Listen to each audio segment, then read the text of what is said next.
ইমাম সাহেব সম্মানীয় আমাদেরই সকলে পর্দা নিশিনা আম্মাজান ও বোনেরা, আল্লাহ দরবারে শুকরিয়া।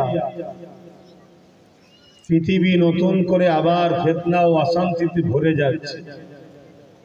এরকম একটা ফিতনা ও অশান্তির সময়তেও আমাদের বেশ কিছু মানুষকে নূরপুর গ্রামে কোরআন সুন্নাহর একটা আলোচনার মাহফিলে আল্লাহ বসার তৌফিক দিয়েছেন। সকলে বলি আলহামদুলিল্লাহ। এই যে সামনে দিয়ে যাচ্ছে, এটা যাওয়া ঠিক না, খেয়াল রাখবেন। পাশাপাশি আরো শুকরিয়া আদায় করি, আল্লাহ আমাদেরকে ইসলাম ধর্মের অনুসারী ও মুসলিম ঘরে জন্ম দিয়েছে, বলি আলহামদুলিল্লাহ। এই পৃথিবীতে হাজারো ধর্ম আছে, আমার দেশেও অনেক ধর্ম আছে। যার পছন্দ, যার আস্থা, যার বিশ্বাস তার কাছে। ও নিয়ে আমার কোন রকম আলোচনা সমালোচনার প্রয়োজন বোধ আমি করি না। তবে শুকরিয়া আদায় করি সেই রব্বুল আলামিনের কাছে, যিনি পাক কালামুল্লাহ আখিরি আসমানি কিতাব গাইড বুকের মধ্যে জানিয়েছেন, ইন্না দীনা ইনদাল্লাহিল ইসলাম।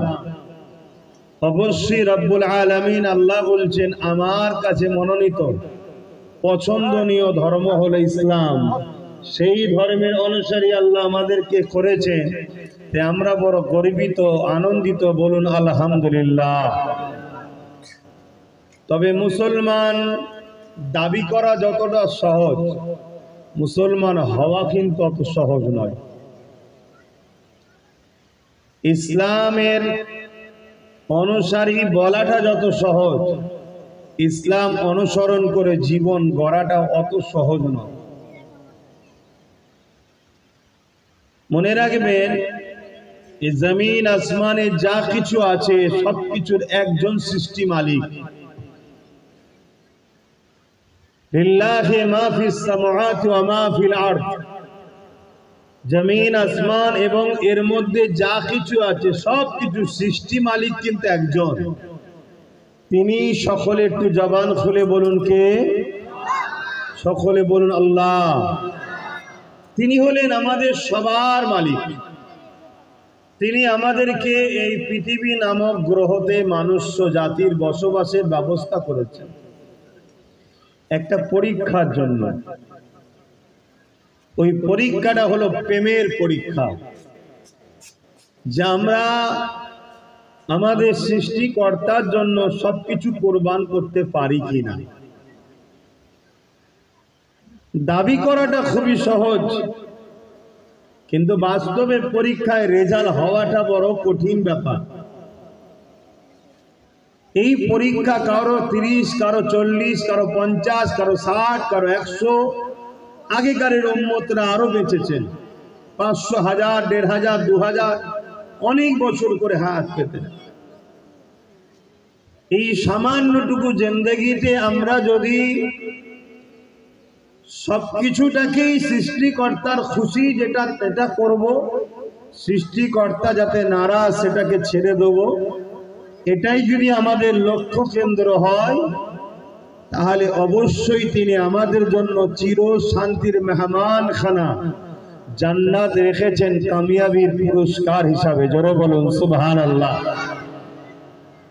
আর যদি আমরা এর বিপক্ষে যাই, সে যত বড় পাওয়ারফুল হোক, যত বড় ভিআইপি হোক, যত বড় মুফতি, মৌলানা, পীর, পীরজাদা হোক, তার জন্য রয়েছে চরম শাস্তি, লাঞ্ছিত জায়গা জাহান্নাম। আল্লাহ আমাদেরকে জাহান্নাম থেকে নাজাত দেন, বলুন আল্লাহুম্মা আমিন। এই ছেলেটা মোবাইল করছে কেন? হ্যাঁ, একটু ছেলের হাতে মোবাইল দেন। সামনে রয়েছে, দেখেন না, মোবাইলে দেখতে হবে। খবরদার ডিস্টার্ব করবেন না। এটাই হলো বিষয়। এই এতটুকু হলো মেন কাজ। এবারে আমাদেরকে কি করতে হবে, এর জন্য যুগে যুগে তিনি আসমানি কিতাব পাঠিয়েছেন, আর ওই কিতাব বুঝাবার জন্য নবী রসুল পাঠিয়েছেন।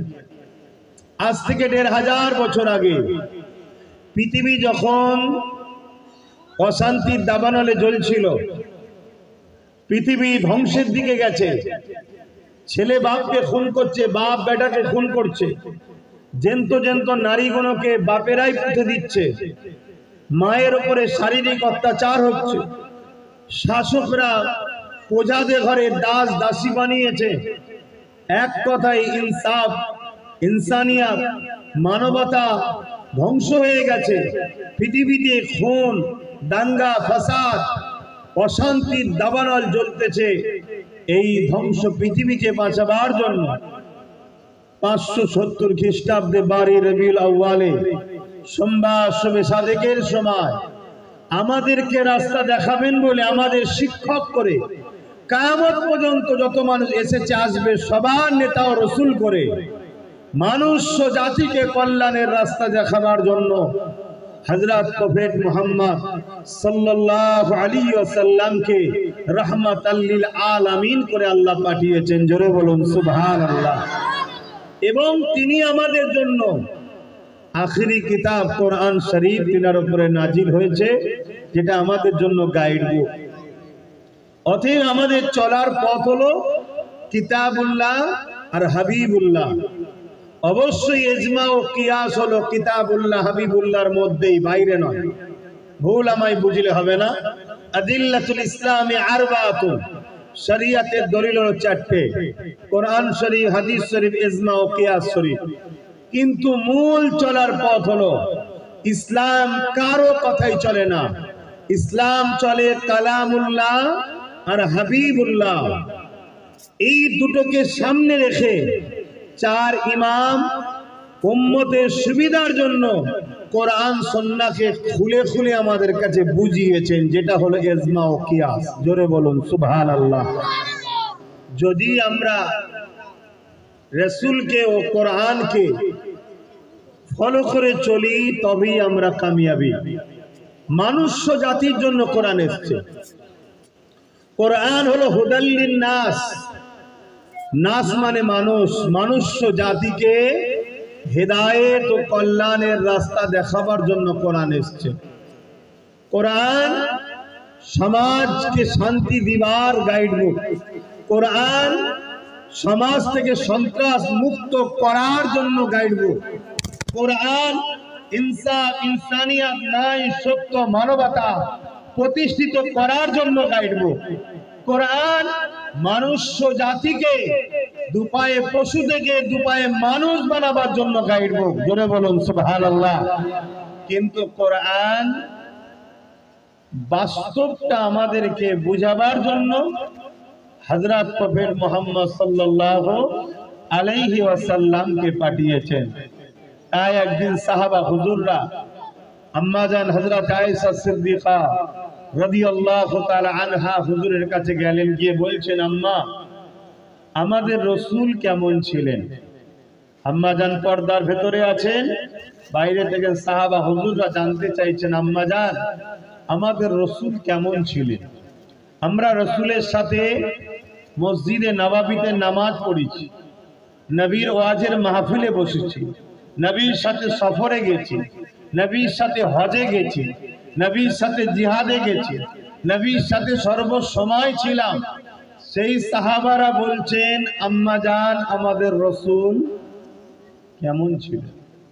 আর আজকে 1450 বছর পর আমাদের সমাজের মুফতি মাওলানারা এক শ্রেণী বলছেন রাসূল আমাদের মতো ছিল। শুনছেন তো? এই হাজী সাহেব শুনছেন? কি দেখছো? শুনছেন আপনারা? আমাদেরকে গোমরাহি কিভাবে করা হচ্ছে। সাহাবা হুজুররা বললেন যে আমাদের রাসূল কেমন ছিল আমরা বুঝতে পারিনি।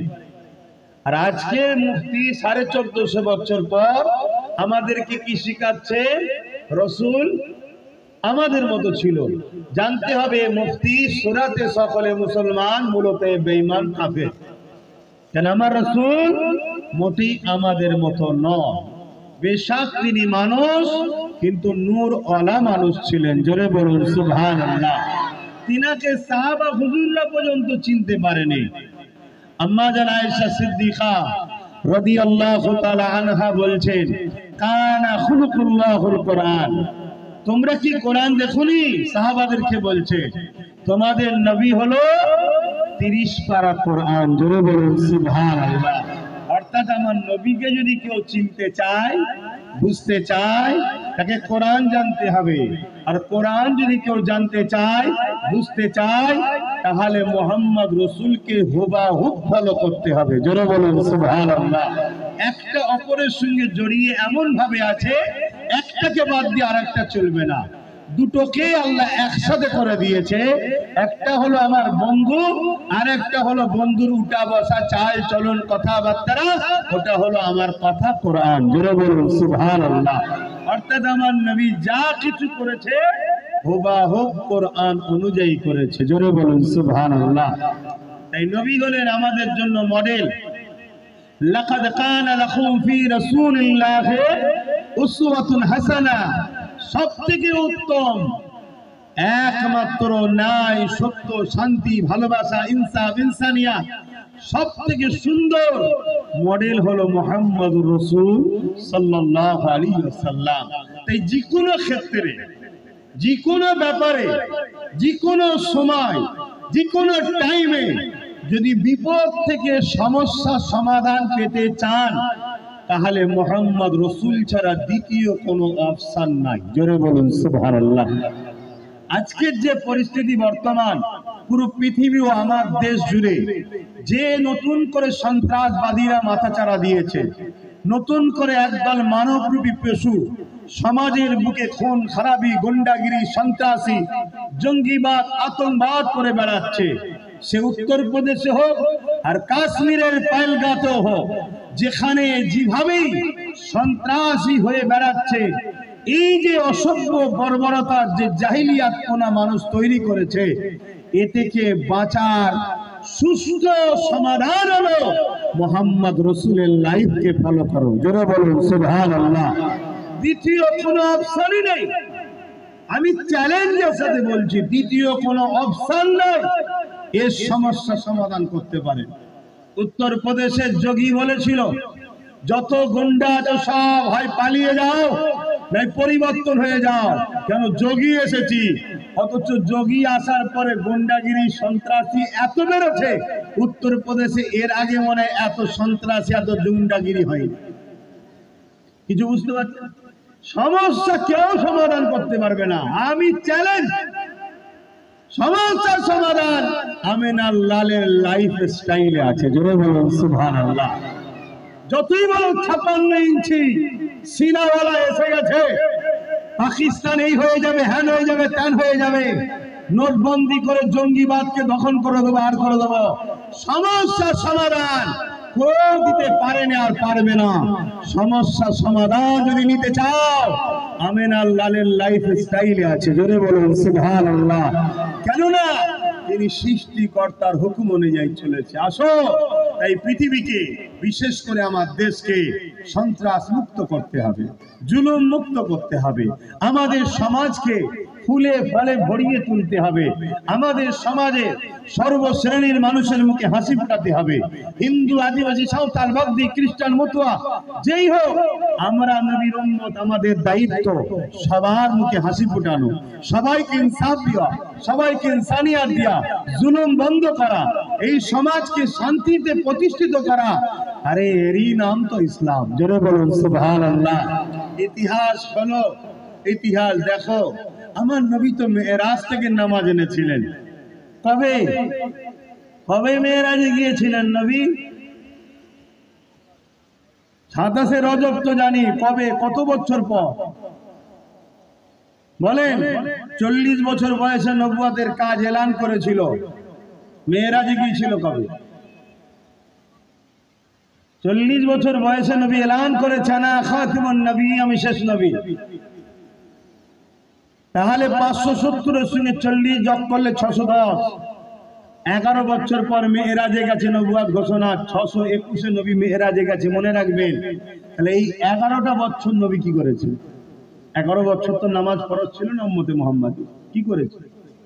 এই 11টা বছর ধরে পৃথিবীর গরিবের পাশে নবী দাঁড়িয়েছে, এতিমের পাশে দাঁড়িয়েছে, বিধবার পাশে দাঁড়িয়েছে, বঞ্চিত মানুষের পাশে দাঁড়িয়েছে, শোষিত মানুষের পাশে দাঁড়িয়েছে, অপমানিত লাঞ্ছিত মানুষের পাশে দাঁড়িয়েছে। তার কি ধর্ম ছিল? ওটা নয়, মানুষ সে তার পাশে রাসূল দাঁড়িয়েছে। তার পাশে দাঁড়িয়ে জালিম অত্যাচারী শাসক আবু জেহেল, উতবা, সাইবা, আবু লাহাবের বিরুদ্ধে নবী পাক সাল্লাল্লাহু আলাইহি ওয়াসাল্লাম আওয়াজ তুলেছে, মানুষকে বাঁচতে দাও, ইনসাফ দাও, ইনসানিয়াত দাও, গরিবের অধিকার দাও, এতিমের হক দাও, বিধবার মর্যাদা দাও, নারী হত্যা বন্ধ করো। আল্লাহ নবী 11টা বছর ধরে এই জালিমদের বিরুদ্ধে সংগ্রাম করেছে, লড়াই করেছে।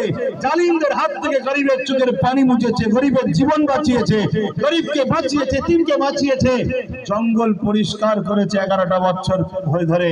তারপরে আমার আল্লাহ ডেকেছে, হাবিব জঙ্গল পরিষ্কার, এবারে আসুন। সেখানে গিয়ে মেরাজে নামাজ দিয়েছে, পরিষ্কার বাগানে, পরিষ্কার জমিনে। এবারে নামাজের আবাদ করুন, জোরে বলুন সুবহানাল্লাহ। আমাদের সমাজ এখন পরিষ্কার আছে, তাহলে নামাজ তো পড়তেই হবে, জানি আলহামদুলিল্লাহ, ভালো জিনিস, পড়তেই হবে। কিন্তু সমাজে রাসূল 11টা বছর যে জালিমদের বিরুদ্ধে কথা বলার জন্য রাসূল পাক সাল্লাল্লাহু আলাইহি সাল্লাম উহুদের ময়দানে দান্দা মোবারক শহীদ হলো, যে জালিমদের জুলুমের হাত থেকে মজলুম নিরীহ মানুষগুলোকে বাঁচাবে বলে আল্লাহ নবী তায়েফের জমিনে রক্তাক্ত হলো, যে জুলুমের হাত থেকে অসহায় আল্লাহর সৃষ্টি, তারা কেউ আল্লাহকে মানত না, সব লাত উজ্জা হবল টবলের উপাসনাই করত। তাদেরকে বাঁচাবার জন্য রাসূল পাক সাল্লাল্লাহু আলাইহি ওয়াসাল্লাম যখন হক কথা বললেন, সঙ্গে সঙ্গে মক্কার আবু জেহেল, উতবা, সাইবা আমার রাসূলকে শহীদ পর্যন্ত করতে চাইল। আল্লাহ নবী হিজরত করে ইয়াসরিবে চলে গেলেন। নবীর সততা, নবীর ব্যবহারে, নবীর আখলাকে, নবীর চরিত্রে, নবীর লাইফ স্টাইলে, নবীর সত্য মেসেজের কাছে দলে দলে দলে দলে মানুষগুলো নবীর প্রেমিক হয়ে কলেমা পড়ে রাসূলের গোলাম হয়ে গেছে, জোরে বলুন সুবহানাল্লাহ। কিন্তু নবী মজলুম দেখেছে, তার পাশে দাঁড়িয়েছে। তার জাত, তার ধর্ম তখন ইসলাম ছিল না, রাসূল তার পাশেও দাঁড়িয়েছে। কথা শুনছেন তো নাকি? হ্যাঁ, ইতিহাস খুলুন, দেখুন আমার নবীর কথা, ব্যবহার, আখলাক দেখে তারা নবীর সাথে চলে এসেছে যে আপনি যা বলবেন তাই মানবো, কেন আপনার মতো মানুষ হতে পারে না। তখন রাসূলুল্লাহ তাদেরকে আরো পুরো লাইফটা পরিবর্তন, দুনিয়া আখিরাতের কল্যাণ কিভাবে হবে সেই রাস্তা তাদেরকে চালিয়েছে। তারা আজকে রাসূলের দেখানো রাস্তায় চলে জান্নাতের বাগানে সব আরামে ঘুমাচ্ছে, জোরে বলুন সুবহানাল্লাহ। কিন্তু আমার নবীর জীবনটা কি? প্রত্যেকটা নবী এসেছেন, দুটো করে কাজ করেছেন। ভাই আমাকে দাওয়াত করেছেন, ভাই আব্বাস সিদ্দিকীকে। আমার কাজ, আমি সবরেসানি থেকে শুরু করে, এমনি সবরেসানি যাই না, তারপরে এক একটা পাগল থাকে, মোহাব্বতে ছাড়ে না, ফিরাতেও পারি না। যেখানেই জলসা যায় আমি এই দুটো বিষয় ওয়াজ করি। কোন দুটো বিষয়? যেটা সমস্ত নবীরা করেছে, হাত্তাকে আমার নবীও দুটো কাজ করেছে। সমস্ত নবীরা এসেছে দুটো কাজ করতে, অন্যায়কে মিটাও, ন্যায়কে প্রতিষ্ঠিত করো। আমার নবী এসেছেন, অন্যায়কে মিটিয়েছেন, ন্যায়কে প্রতিষ্ঠিত করেছেন। আমাদের জন্য আল্লাহ দুটো কাজ দিয়েছে, কুনতুম খায়রা উম্মাতিন উখরিজাত লিন-নাসি তা'মুরুনা বিল মা'রুফ ওয়া তানহাউনা আনিল মুনকার। অন্যায়কে মিটাও, ন্যায়কে প্রতিষ্ঠিত করো, জোরে বলুন সুবহানাল্লাহ। এবার অন্যায়টা কি, ন্যায়টা কি? অন্যায় হলো আবু জেহেল, উতবা, সাইবা, আবু লাহাব, এজিদ। আর ন্যায়টা হলো মুহাম্মদ রাসূল যা করেছেন, জোরে বলুন সুবহানাল্লাহ। অতএব হুজুরকে যদি দেখো, হুজুর কার বিরোধী করছে, সেই ধরনের মানুষ দেখলে তার বিরোধী করা ঈমানি দায়িত্ব। আর হুজুর যার পক্ষে দাঁড়িয়েছে, সেই কাজের পক্ষে দাঁড়ানোটা ঈমানের দায়িত্ব। এটা হলো ইসলাম, এটা হলো ইসলাম। ইসলাম খোদার্থ মানুষকে খানা দিবার নাম, বস্ত্রহীনকে বস্ত্র দিবার নাম, পিপাসিত মানুষের পিপাসা মিটাবার নাম, অসহায়কে আশ্রয় দিবার নাম, সমাজকে দুর্নীতি মুক্ত করার নাম, সমাজকে নেশা মুক্ত করার নাম, সমাজকে রেপ মুক্ত করার নাম, সমাজকে খুন মুক্ত করার নাম, সমাজকে দুর্নীতি অসভ্যতা থেকে মুক্ত করার নাম, সমাজকে জঙ্গি সন্ত্রাস আতঙ্কবাদ মুক্ত করার নাম, নিজের মাতৃভূমির সার্বভৌমত্বকে নিরাপদে রাখার নাম হলো ইসলাম। জোরে বলুন সুবহানাল্লাহ, আরো জোরে বলে। আমার আওয়াজ নিতে পাচ্ছেন কি জানি না। হ্যাঁ, এর নাম ইসলাম। আল্লাহ নবী যখন মক্কা জমিনে দাঁড়িয়ে গেলেন, কাবা শরীফের পাশে দাঁড়িয়ে গিয়ে নবী আমার তাওহীদের কথা যখন বললেন, রিসালাতের কথা যখন বললেন, মক্কার আবু জেহেল উতবা সাইবা আমার রাসূলুল্লাহর বিরুদ্ধে লেগে গেল। এই যুবকেরা তরুণেরা দুশমনি বেড়ে গেল, এমন বাড়া বেড়ে গেল। আল্লাহ নবী খান মুবারককে 40 জন উলঙ্গ তরোয়াল দিয়ে আমার নবী পাকের ঘরকে ঘিরে ফেললো। কেননা মুহাম্মদ রাসূল যদি থাকে ইনসাফ প্রতিষ্ঠিত হবে, ইনসানিয়াত প্রতিষ্ঠিত হবে, মুসলিমরা অধিকার পাবে, গরিবরা মাথা তুলে দাঁড়াবে, এতিমরা আশ্রয় পাবে, বিধবা সম্মান পাবে। এই জন্য আবু জেহেল চাইল মুহাম্মদ রাসূলকে রুখতে হবে। কারণ আবু জেহেল ছিল একটা সন্ত্রাসের নাম, আতঙ্কের নাম, খুনির নাম, যেখানে গরিবদেরকে গোলাম বানিয়ে রেখেছিল। আর মুহাম্মদ রাসূলুল্লাহ এসেছিলেন দাসত্ব শিকল ভেঙে দিয়ে আল্লাহর সৃষ্টিগুলোকে আজাদ করে দিবার জন্য।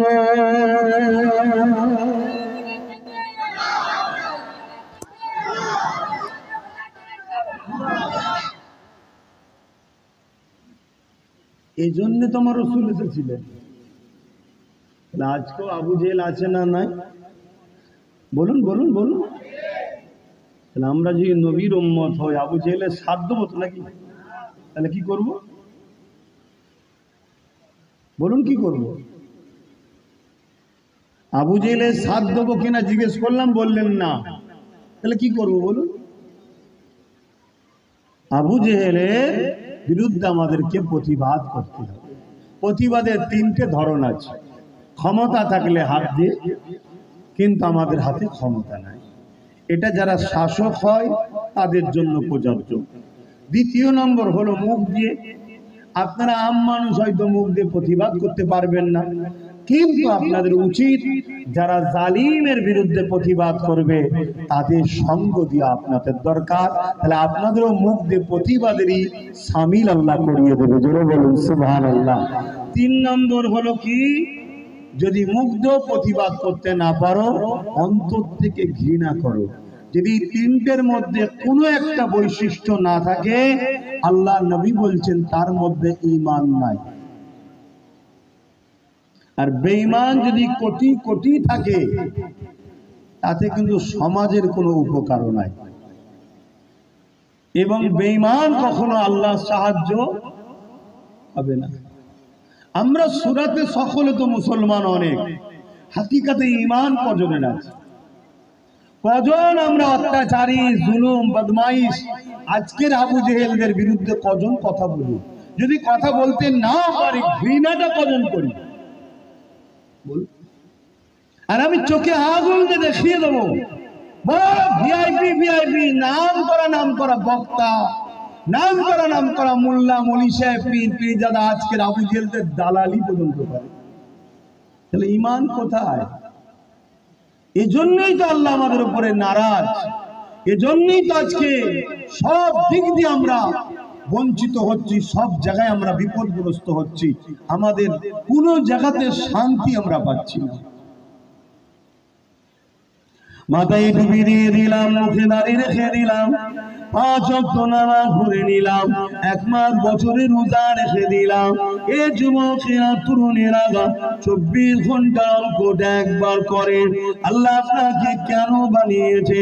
24 ঘন্টার মধ্যে 5 ওয়াক্ত নামাজ রয়েছে। 10 মিনিট করে যদি ধরি, 50 মিনিট বা 1 ঘন্টা, তাহলে বাকি সময়টা আল্লাহ কি জন্য দিয়েছে? 23টা ঘন্টা আল্লাহ যে দিয়েছে, এর মধ্যে কি কাজ আমাদেরকে করতে হবে। এ যুবকেরা আমরা যে অঙ্কটা করলাম না, বছরে একবার তো রোজা, এক মাসের জন্য জীবনে একবার তো হজ করা ফরজ, তাও আবার ধনীদের জন্য, আর বছরে একবার শতকরা 2.5 টাকা যাকাত দেওয়া ধনীদের জন্য। তাহলে কি আর কোনো কাজ নাই? মনে রাখবেন কাজ অবশ্যই রয়েছে। সব থেকে প্রথম কাজ হলো অন্যায়কে খতম করো, জুলুমকে খতম করো, সন্ত্রাসকে খতম করো, দাঙ্গাবাজকে খতম করো, মৃত্যু অত্যাচারী জালিমের বিরুদ্ধে সংগ্রাম করো। এগুলোকে মিটিয়ে দিয়ে আল্লাহর জমিনের উপরে আল্লাহর সৃষ্টিগুলোকে বাঁচার জন্য শান্তি সমাজ গড়ে তোলো। এর নাম হলো ইসলাম। এ যুবকেরা আমার নবী পাক এইটা করতে গিয়ে কত বিপদে পড়েছে। আল্লাহ নবী যখন আবু জেহেলের সামনে, উতবার সামনে আমার নবী পাক যখন নাইনসাফ হকের কথা বলতে লেগেছে, তারা এসে আমার নবী পাকের গায়ে পর্যন্ত হাত তুলে দিয়েছে। বাবারা মা খারা এতিম এসে নবী আমার এমন করে আবু জেহেল উতবা গায়ে হাত তুলে দিল। নবী আমার কাঁদতে কাঁদতে ঘরে চলে গেলে আল্লাহ আওয়াজ দিয়ে দিলে, আমার হাবিব কে মানবে না মানবে আমি আল্লাহ বুঝে নেব। আপনি সত্য সুসংবাদ দাদা আপনি ঘোষণা করে দেন, আপনি বেশি কষ্ট নেবেন না। অথচ আমাদের জন্য আল্লাহ ফরজ করেছে অন্যায়কে মিটাতেই হবে, ন্যায়কে প্রতিষ্ঠিত করতেই হবে, এটা কোরআনের হুকুম। কিন্তু রাসূলুল্লাহকে আল্লাহ বলছে হাবিব আপনি অত কষ্ট নেবেন না, আপনি বলে দেন একবার মানবে কি না মানবে আমি আল্লাহ তার সঙ্গে বুঝে নেব। নবী পাক কিন্তু তথাপিও পরের দিন আবার বেরিয়েছে না ইনসাফের কথা শোনাতে, কেননা রাসূল আমার এই উম্মতকে আল্লাহর জাহান্নাম থেকে বাঁচাবার চেষ্টা করেছে।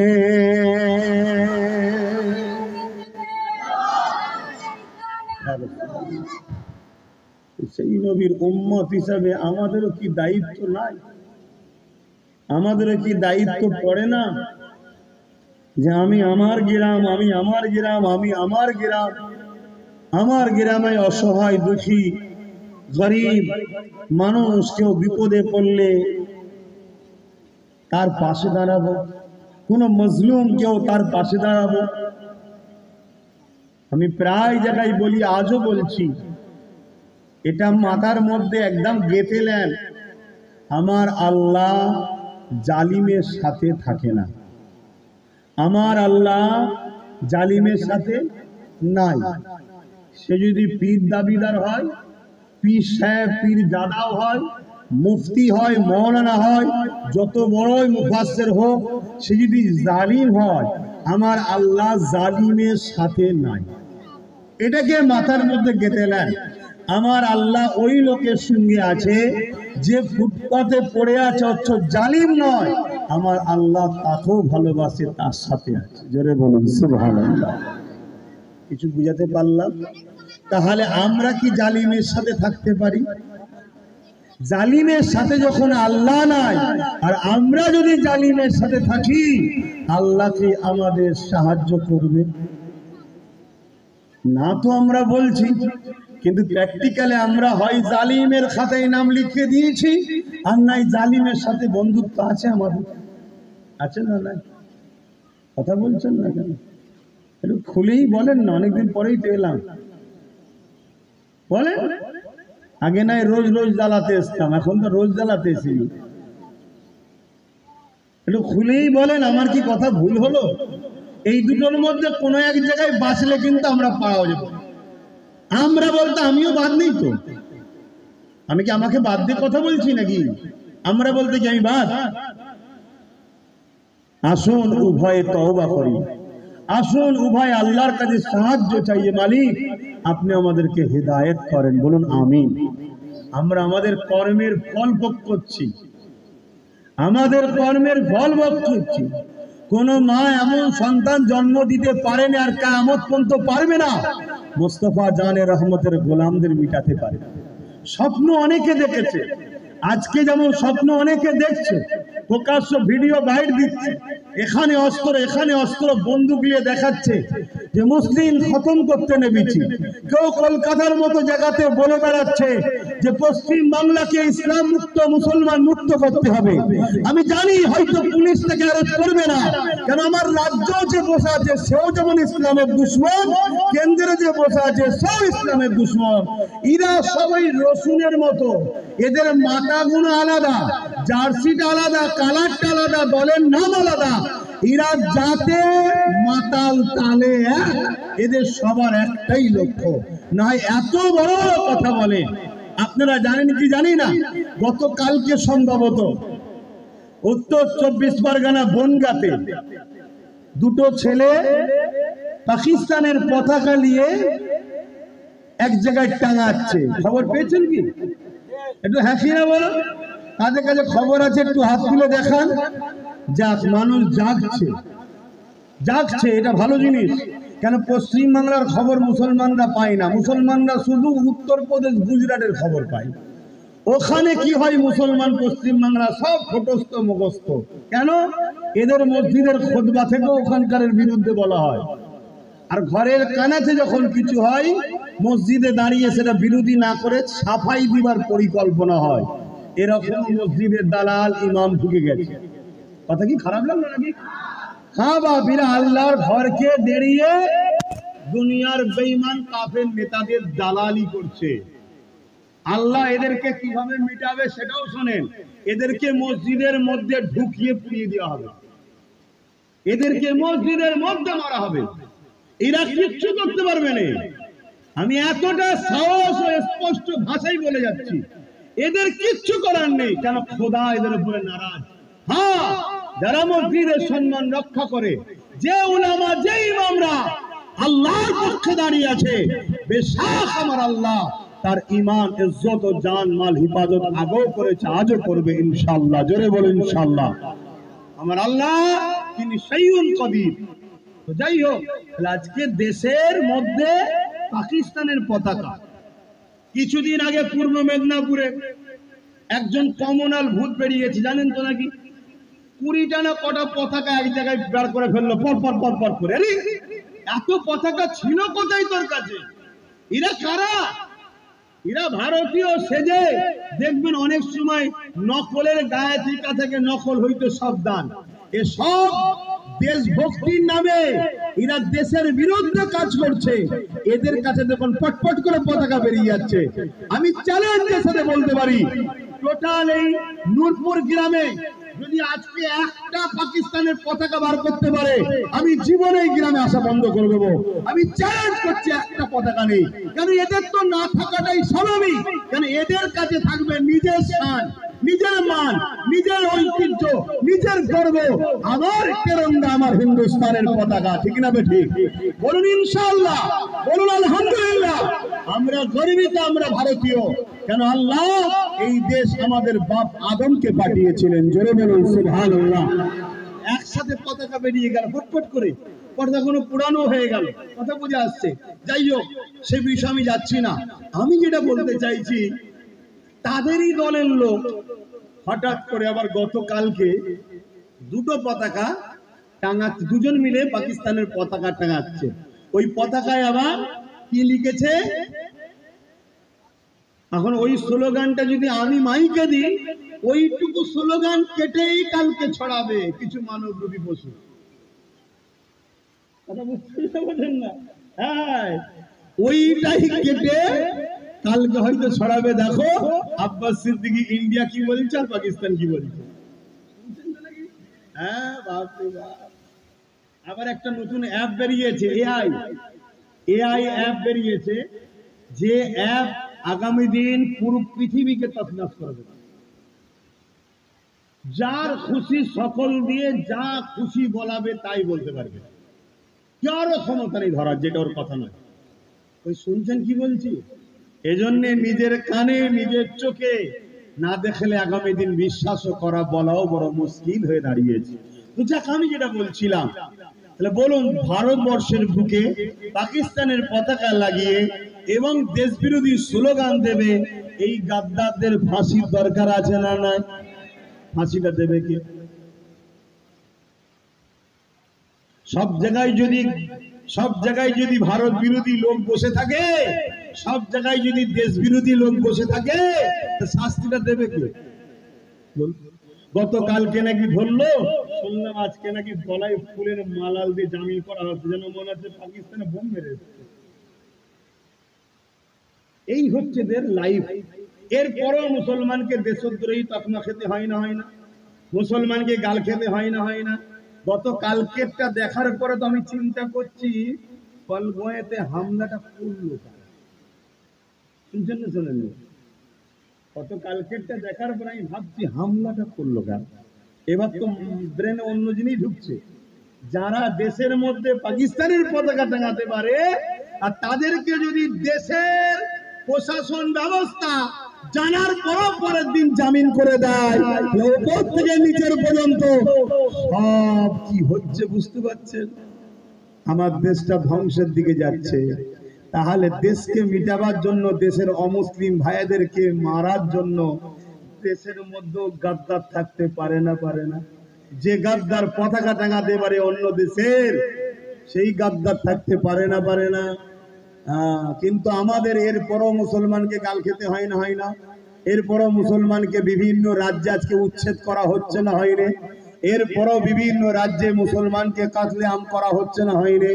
আমার রাজ্য আনিস খান থেকে আবু সিদ্দিক থেকে শুরু করে থানার পুলিশ দিয়ে পিটিয়ে মারা হয়েছে না, হয়নি? এর কারণটা কি? কারণ কি? এর কারণটা বললেই তো আমার কিছু ভাইদের কষ্ট হয় যে হুজুর এই কথা বলবে কেন। এর কারণ একটাই, ওরা দেশ বিরোধী কাজ করার পরও পরের দিন জামিন পায়, ওরা পাকিস্তানের পক্ষে থাকার পরও পরের দিন জামিন পায়। আমরা দেশের জন্য জান দিবার পরও জেলে ঢুকি, আর বেরোবার রাস্তা থাকে না। কারণ একটাই, ওদের বাপ দাদু নানা গোষ্ঠী সব নেতা মন্ত্রী এমএলএ সব জায়গায় ওদের বসে আছে, আমাদের কেউ নেই। তাই ওদের যা কিছু করে অমনি বলে ছেড়ে দাও, আমার লোক ছেড়ে দাও, আচ্ছা ঠিক আছে, যা মিটে গেল। আর আমরা কিছু না করার পরও আজ হাসছি কেন? আমাদের কেউ নেই। আর আমাদের মাথায় যারা বসে আছে বড় বড় সব হুজুর মুফতি মৌলানা সেজে, সব বেশি 95টা দালাল। 95টা কি কষ্ট হচ্ছে নাকি? আনবেন না, আমি এমনি আশা বন্ধ করে দিয়েছি, এমনি আশা বন্ধ করে দিয়েছি। তা বলে ঘরে বসে নেই ভাবছেন আমার? আল্লাহ শুকর ঘরে বসে নেই কেন? আমি বাপ, অন্যায়কে অন্যায় বলার নাম হলো ঈমান, আর ন্যায়কে ন্যায় বলার নাম হলো ঈমান। তুমি মুসলমান দাবি করছো, ইমানদার দাবি করছো, অন্যায়কে অন্যায় বলতে পারো না, কিসের তুমি ইমানদার? কিসের তুমি মুসলমান? হ্যাঁ, মুসলমান তো সে জালিম রাজার সামনে দাঁড়িয়ে নিজের ভাইকে নিজে হাজির হয়েছে। একজনের নাম মুসা আলাইহিস সালাম, আর একজনের নাম হচ্ছে হারুন আলাইহিস সালাম। বাকি আর কেউ নেই, সবাই জালিম। ফেরাউন সৈন্য ভর্তি, সেখানে গিয়ে মুসা নবী হক কথা বলেছে। আরে এর নাম, ইনার নাম, এটাই তো ইসলাম, এটাই তো মুসলমান। কথা আমাদের ঢুকছে না, ঢুকে না? তুমি বলতে যদি নাও পারো, কমসে কম যারা বলে তাদেরকে তো সাপোর্ট করো। কি গো, ঠিক বলছি তো নাকি? সাপোর্ট করবে না? হ্যাঁ,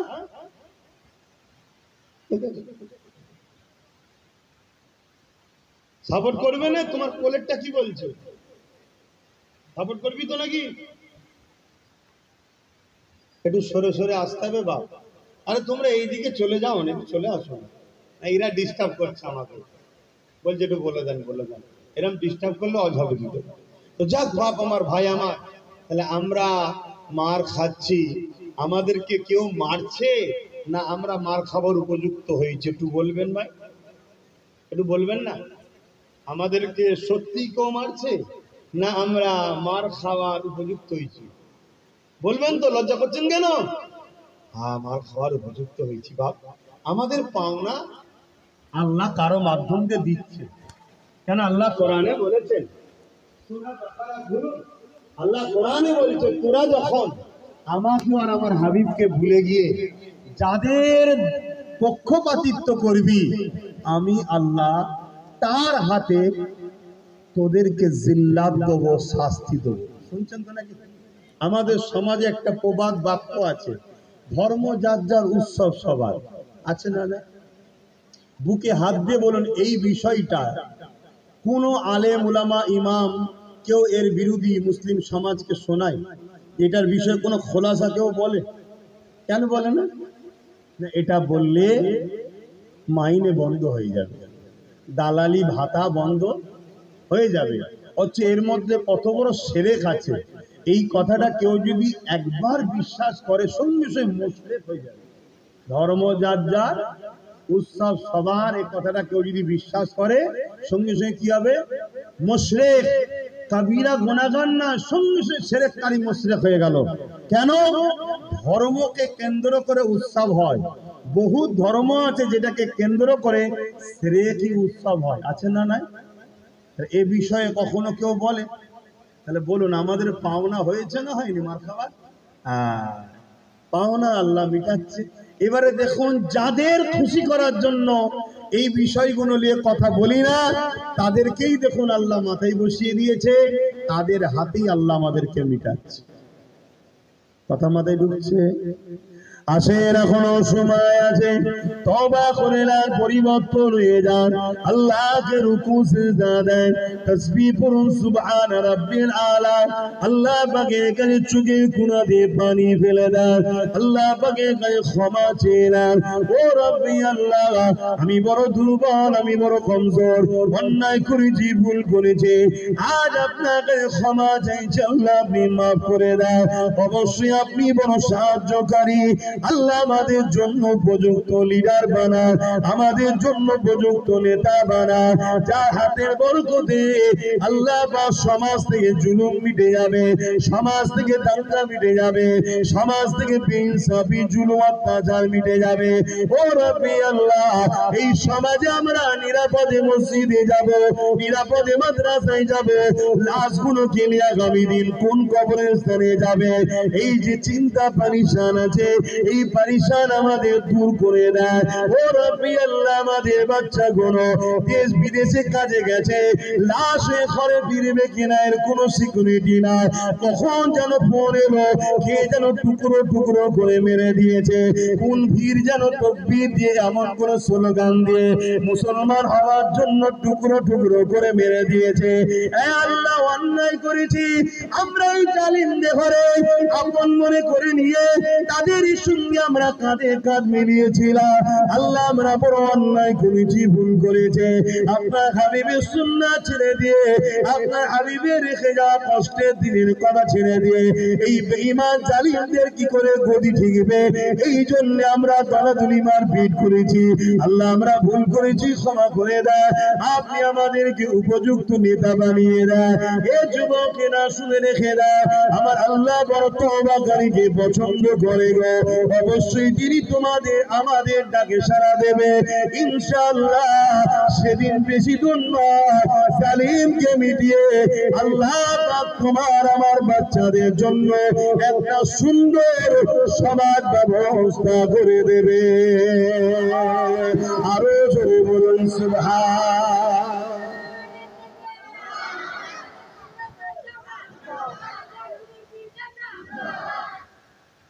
কিসের নিরাপদ আছে আমাদের? আজকে যদি ওই দুজন ছেলে পতাকাটা লাগিয়ে চলে যেত, কেউ না ধরতে পারত। এইটাকে কেন্দ্র করে পুরো বাংলা জুড়ে মুসলমানদের উপরে জুলুম হতো, এবং এইটাকে কেন্দ্র করে আরো কত মুসলমানকে যে গণহত্যা করা হতো তার কোনো ঠিক নেই। যেমন পহেলগাঁয়ে ঘটার পরে পুরো দেশ জুড়ে মুসলমানদের দোকান টুকান ভেঙে তছনছ করছে, মুসলমানকে খুন করছে। এটা তো একটা ইস্যু তৈরি কর, ওটাকে দেখিয়ে মুসলমানকে কতলে আম কর। যেমন আর একটা ইস্যু আপনাদের কাছে একটু বলছি, অসুবিধা হচ্ছে নাকি?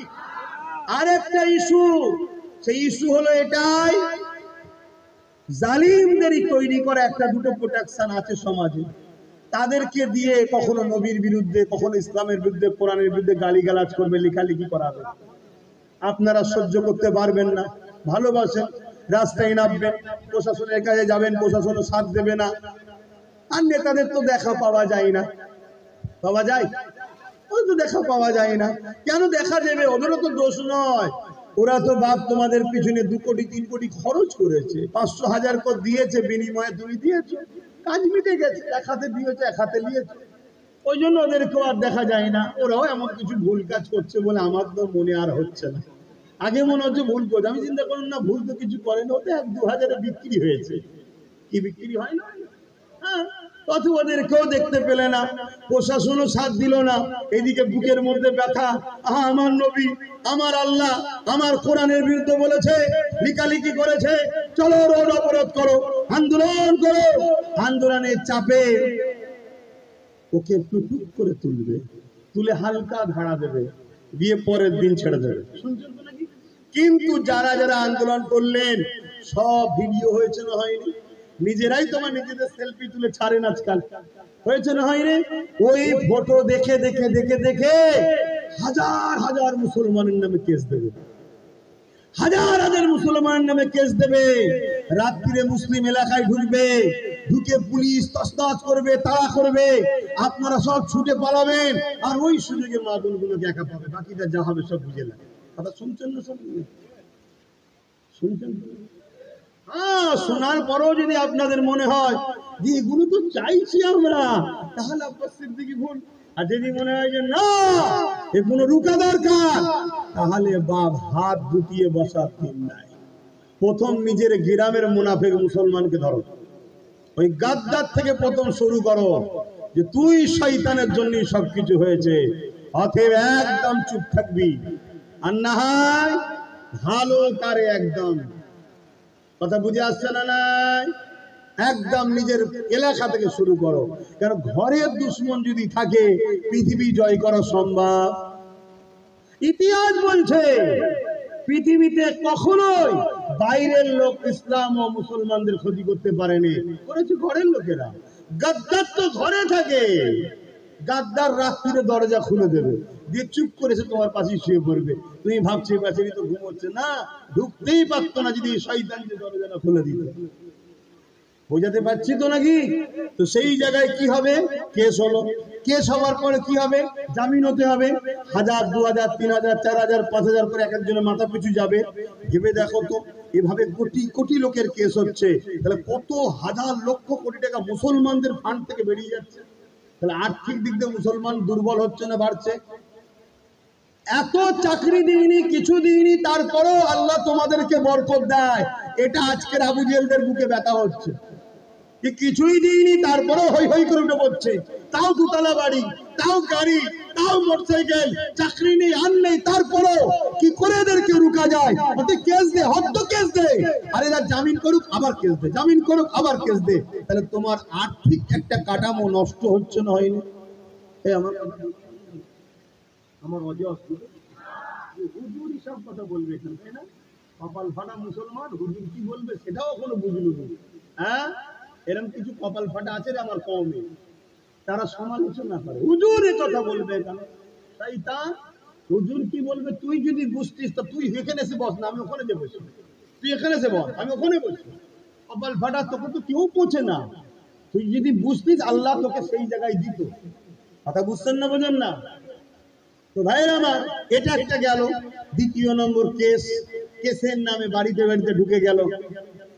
ইহুদিরা বলেছিল, ইহুদিরা শোনেন, সালাউদ্দিন আইবিকে দেখে ইতিহাস পড়ে ইহুদিরা বলেছিল যে আমরা প্রতিজ্ঞাবদ্ধ হচ্ছি, মন দিয়ে শুনবেন, আমরা প্রতিজ্ঞাবদ্ধ করছি মুসলিম ঘরে যেন সালাউদ্দিনের মতো বেটা কোনো মা না জন্ম দিতে পারে, তাই নারীদেরকে আমরা পাক রাখবো, মুসলিম নারীদেরকে আমরা ভালো যেটা বলুন রাখবো না।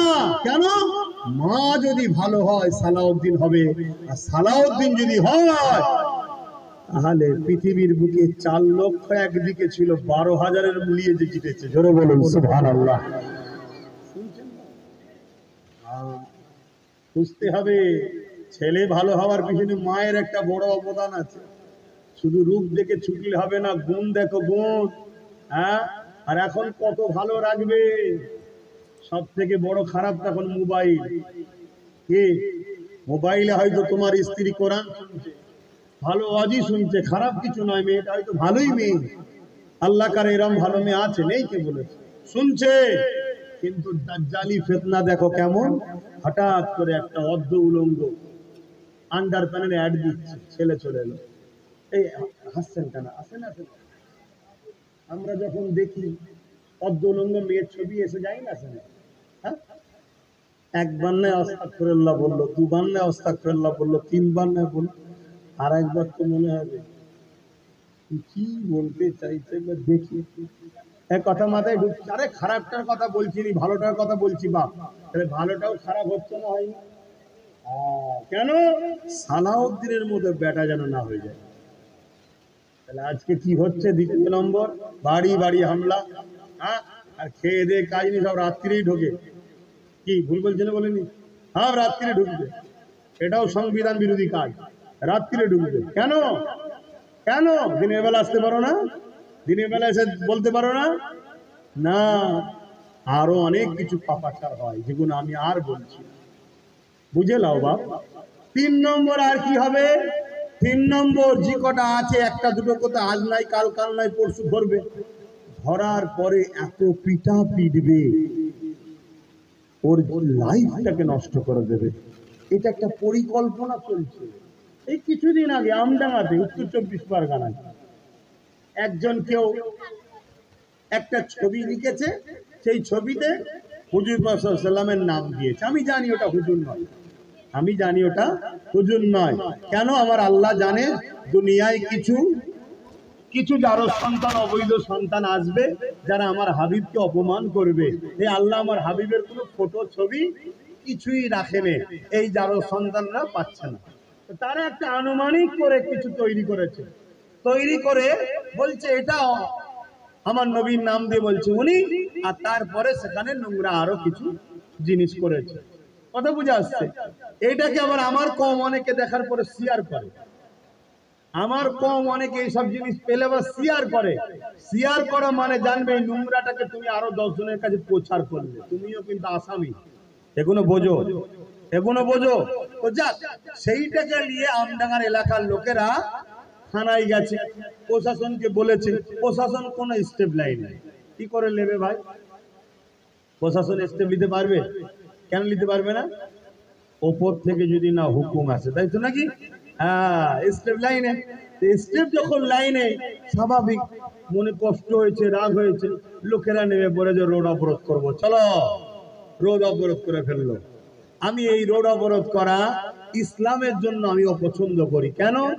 যারা রাস্তায় আছে ওরা নির্দোষ, ওরা আমার নবীর শানে কার্টুন তৈরি করেনি।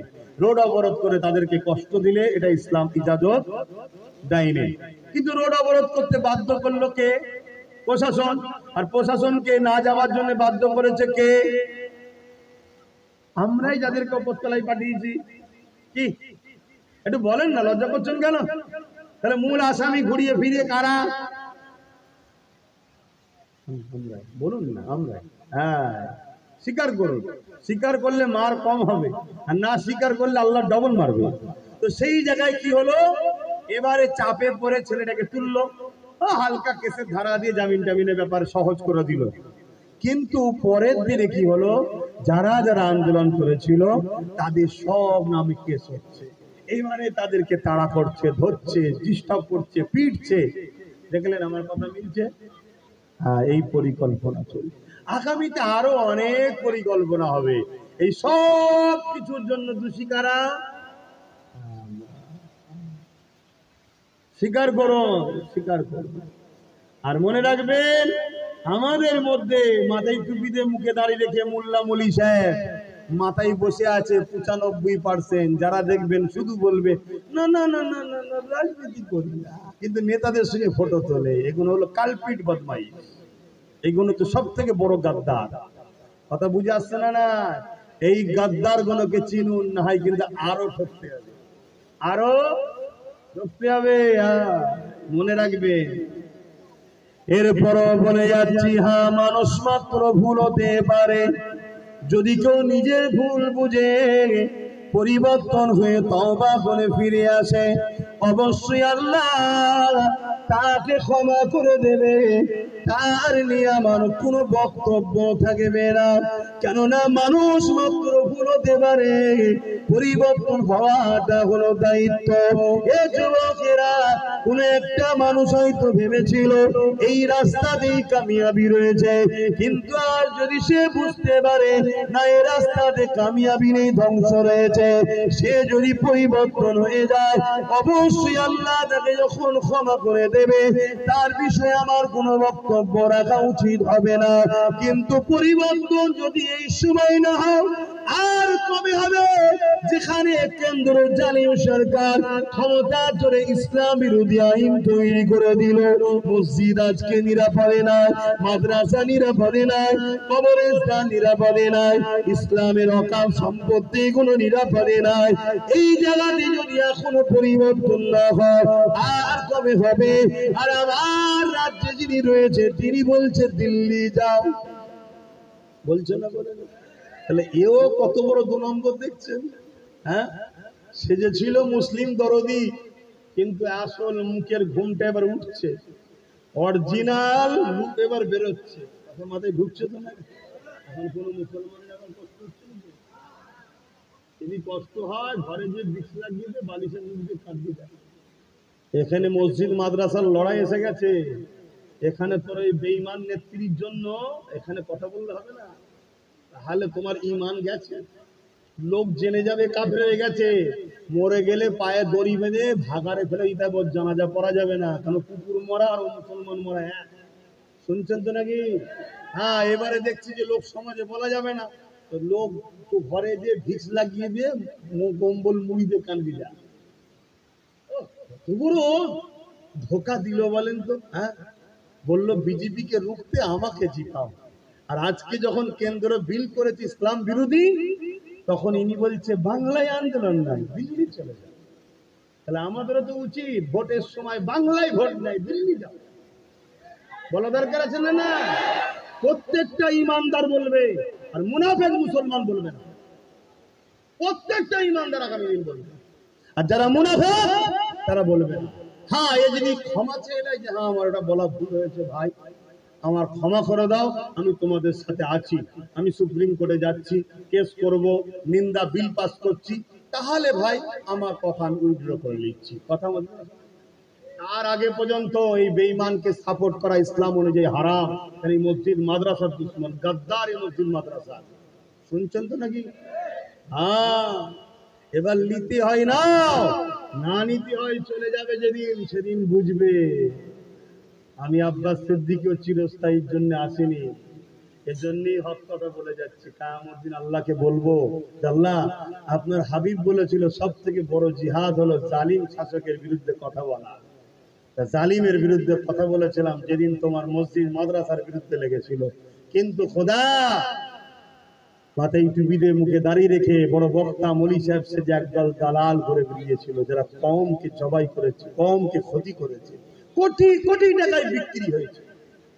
আমাদের ধ্বংস শুরু কবে থেকে হলো? যেদিন বাবরি মসজিদের বিরুদ্ধে সুপ্রিম কোর্টের মতো একটা কোর্ট থেকে সংবিধান বিরোধী একটা রায় বেরোলো, সেদিন আমার ভারতের একদল উলামা মুল্লারা বলেছিল যে একটা মসজিদ যাচ্ছে যাক, আমরা শান্তি চাই। আমি ওই দিন বুঝেছিলাম এদিনের মুসলমান ভারতের এবারে শেষ হবে, কারণ গাদ্দারেদের মাথায় বসে আছে। অথচ ইসলাম কি বলছে? নিজের পরিবার, বাপ বাচ্চা কুরবান হয়ে যায়, সত্যকে কখনো কুরবান করো না, ইনসাফকে কখনো কুরবান করো না, মিথ্যাকে কখনো মাথা তুলে দাঁড়াতে দিও না। তাতে তোমার ছেলেকে যদি কতল করতে হয়, শহীদ করতে হয়, ফাঁসি দিতে হয়, শাস্তি দিতে হয়, তাও দাও। মিথ্যা যেন কখনো মাথা না তোলে, সত্যের জয় হয়। কথা মাথায় ঢুকছে না? কিন্তু গাদ্দাররা কি বলেছিল? হ্যাঁ, আর কত গাল দিয়েছে আমাকে, বাপ তুলে মা তুলে গাল দিয়েছে না, দেয় না? কষ্ট হচ্ছে আপনাদের? যদি মিথ্যা বলি, ইসলাম বিরোধী বলি, অবশ্যই প্রোটেস্ট করবেন, কিন্তু আদবের সাথে করবেন। আমি আপনার ঠিকটা শিখে নেব, আমিও মানুষ। বাপেরা, নওজওয়ানেরা, কেন এত কথা বলছি? আমার রাসূলুল্লাহ ইসলামের জন্য অনেক কষ্ট করেছে। আজ আমি আব্বাস সিদ্দিকী বাংলার অলিতে গলিতে ঘুরে বেড়াই, হাজারো লাখ মানুষ জড়ো হয়ে যায়। আজ মাথায় টুপির অভাব নেই, মসজিদ মাদ্রাসার অভাব নেই, দাড়ি টুপির অভাব নেই, মুসলমানের অভাব নেই, কিন্তু আমিনাল্লাহ ইসলামের জন্য কত কষ্ট করেছে। মক্কার জমিনে আমার রাসূলের পাকের খুন মোবারক, কাবার জমিনে চলেছে ইসলামের জন্য। এ যুবকেরা, তরুণীরা, বাপেরা, সেই ইসলামকে আজকে আমরা মুনাফিক মুসলমান একদল আছে যারা নিজেরা ইসলামকে ধ্বংস করে ফেলছে। এ যুবকেরা, ইসলামের জন্য আমার নবী পাকে উহুদের ময়দানে দান্ডা মোবারক খানা শহীদ হয়েছে। এ যুবকেরা, গরিবের পক্ষে, অসহায়ের পক্ষে, ইনসাফ ইনসানিয়াতের পক্ষে, নাই সত্যের পক্ষে আল্লাহ নবী জানান বানানোর জন্য আমার নবী পাকের জীবনে এমনও দিন গেছে, আল্লাহ নবী গাছের পাতা ফলমূল খেয়ে পাহাড়ে জীবন ধারণ করেছে। এমনও দিন গেছে আমার নবী পাক সিজদায় পড়ে গেছে, মক্কা জান্নাত বুঝিল বাসাইবারা আমার নবী পাকের পিঠে পচা দুম্বার ভুঁড়ি চাপিয়ে দিয়েছে। এই ইসলামের জন্য এত কষ্ট করেছে। আজকে সে ইসলামকে নিয়ে কোন মোল্লা মানুষে পীর পীরজাদা খেলা করবে, এ যুবকেরা ধরে জান থাকতে আমি ছেড়ে দেবো না। আল্লাহ যদি মাইক দেয় আর সামনে যদি লোক বসিয়ে দেয়, তাদেরকে 47 পিছনে দাঁড়ালো, সেখানেও ইনশাআল্লাহ এই কথাই বলবো, যারা আমার নবীর দ্বীনের দুশমন, তারাই হলো প্রকৃত আতঙ্কবাদী, তারাই হলো প্রকৃত সমাজ বিরোধী, তারাই হলো প্রকৃত জমিনের উপরে মানবরূপী দুপায়ে পশু। এতে আমার কোনো টেনশন নাই, চিন্তা নাই। কেন আমি আমার গবেষণা রিসার্চে দেখেছি মুহাম্মদ রাসূলের জীবনটা হলো কল্যাণ নাই, উত্তম ভালোবাসা।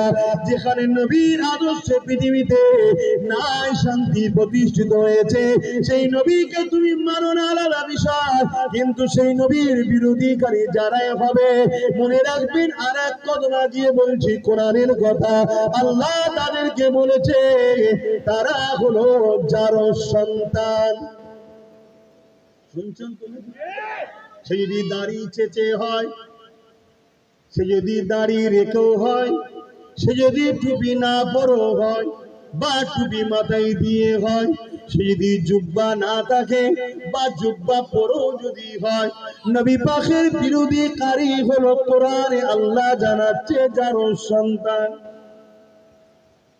আল্লাহ বলেছে আপনাদের আমার কিছু সেকুলার মুসলমান আর এক সন্তান শুনছেন তো নাকি? হ্যাঁ, আর এক 26 বেরিয়েছে। তারা কি করে বলেন তো? মসজিদেও যায়, আবার সব জায়গাতেও যায়, আবার মুসলমানকে ফাঁসাবার জন্য বলে যে আমরা 30%, তোরা হলি 70%, তোরা 30%, মেরে ফেলবো। আবার কিছুদিন পরে, গত পরশুদিন দেখছি উনি আবার আর এক জায়গায় বসে আছে, দেখেছেন না? দেখেন এরকম কিছু আবার আছে সমাজের সমাজে। আহা, আমার কম এত সরল পিরান হলো কি করে হবে? না, এত সরল মূল্যে দুনিয়াদারি হবে না। এটা দুনিয়াদারি, এটা দুনিয়াদারি, আবার আখরি জামানা। শুনছিস তো? হয়ে গেল কেন? এটা নূরপুর, ঘরের মতো করে কথা বলছি। হ্যাঁ, তোরা না আনতে পারিস, ভালোবাসা এখনো আমার করছি, কথা বুঝে না? সত্য কথাই বলে দিস, আমি আনতে যাই, পেরে উঠতে পারে না, আনতে যায় পেরে উঠতে পারে না। নূরপুরের লোক তো গরিব হয়ে গেছে, যদি পারে না, বুঝতে পারছেন তো নাকি? হ্যাঁ, আনতে চাই, কিন্তু ওই সেই ওইটা শোনার পরে বলে ঠিক আছে ভাইজান ঘুরে আসবে। ওই যে ঘুরে আসছে 1 বছর পরে আর দেখা হবে। হুজুর খাই বেশি কি করবে বাংলা? হুজুরের পেট দেখছো না কত বড়? পেট বড় যখন, খাই বেশি যখন, তাহলে লাগবেও তো বেশি নাকি? হ্যাঁ, দরুদ শরীফ আল্লাহ।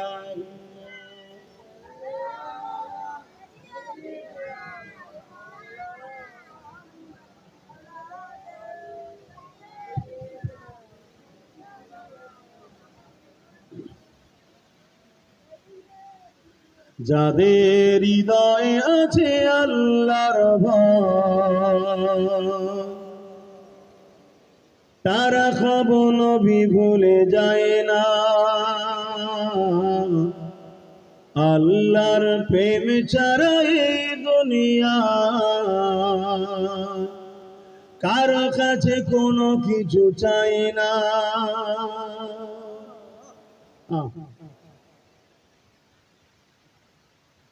যাদের হৃদয়ে প্রকৃত আল্লাহর প্রেম আছে তারা কখনোই নবী ভুলবে না, এবং আল্লাহর প্রেম ছাড়া এই দুনিয়ায় আর কি চাই।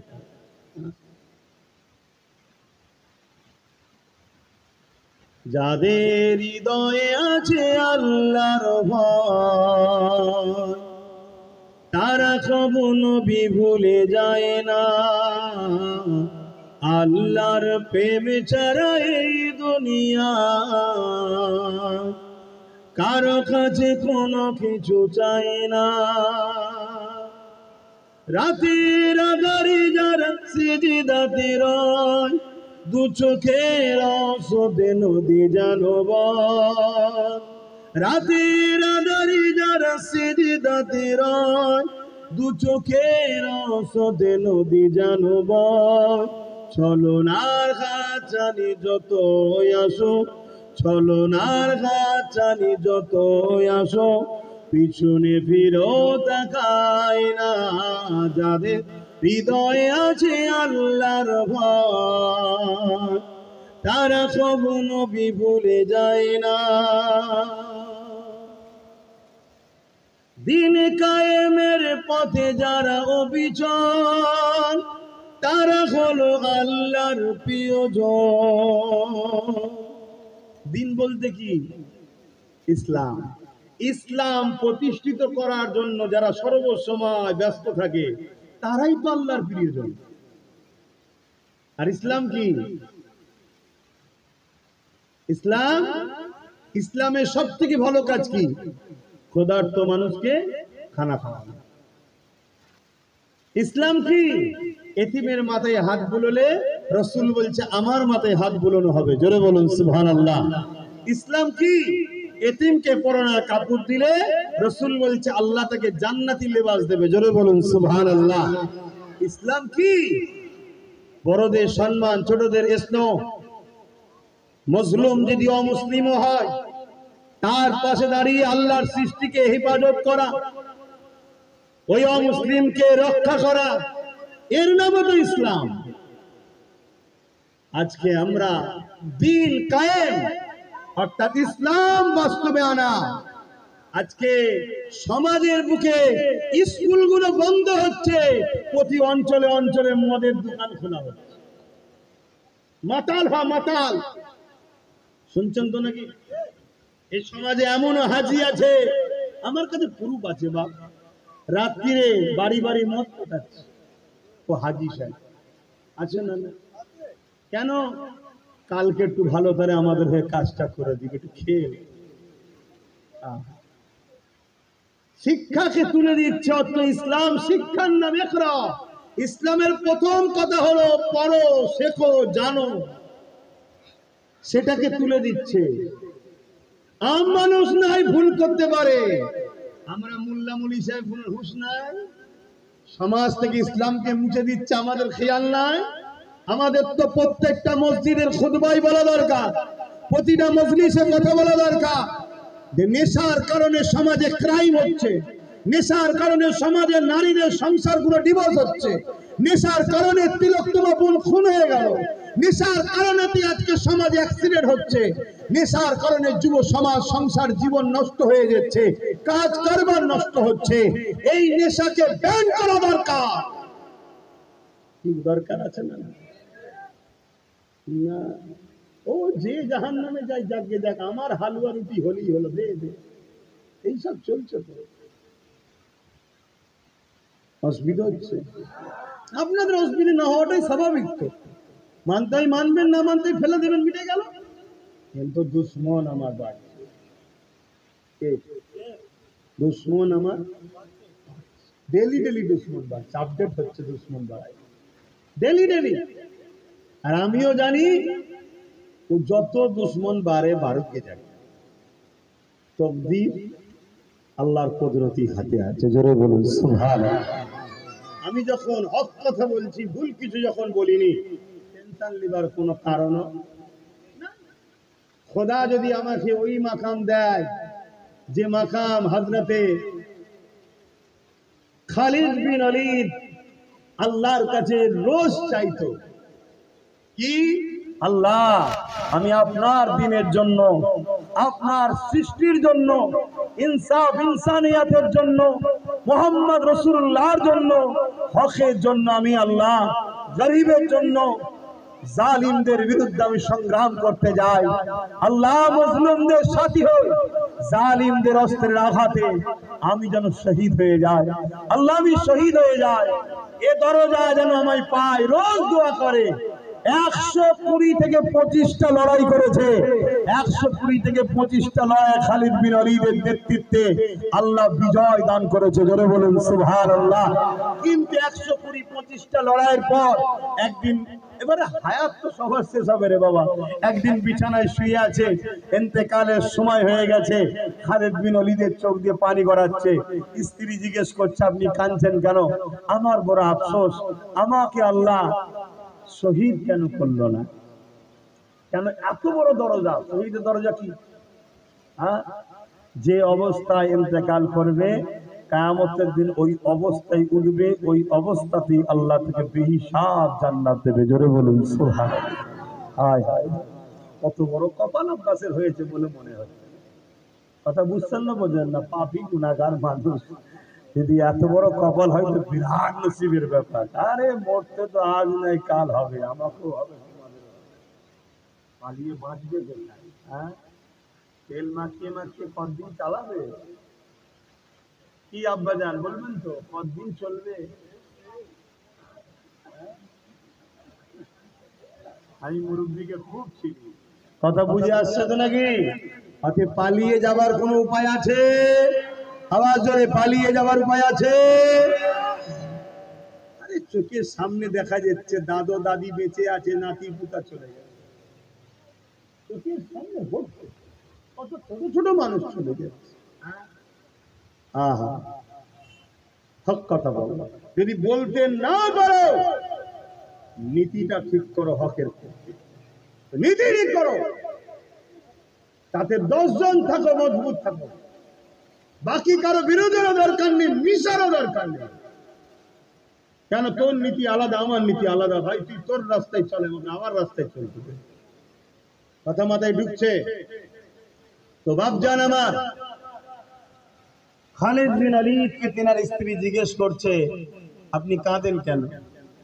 তখন বলছে আমার বড় স্বপ্ন ছিল আমি আল্লাহর জন্য আল্লাহর রাহে শহীদ হব, কিন্তু 120-25টা লড়াই করলাম, প্রত্যেকটা লড়াইয়ে আমি বিজয় হয়েছি।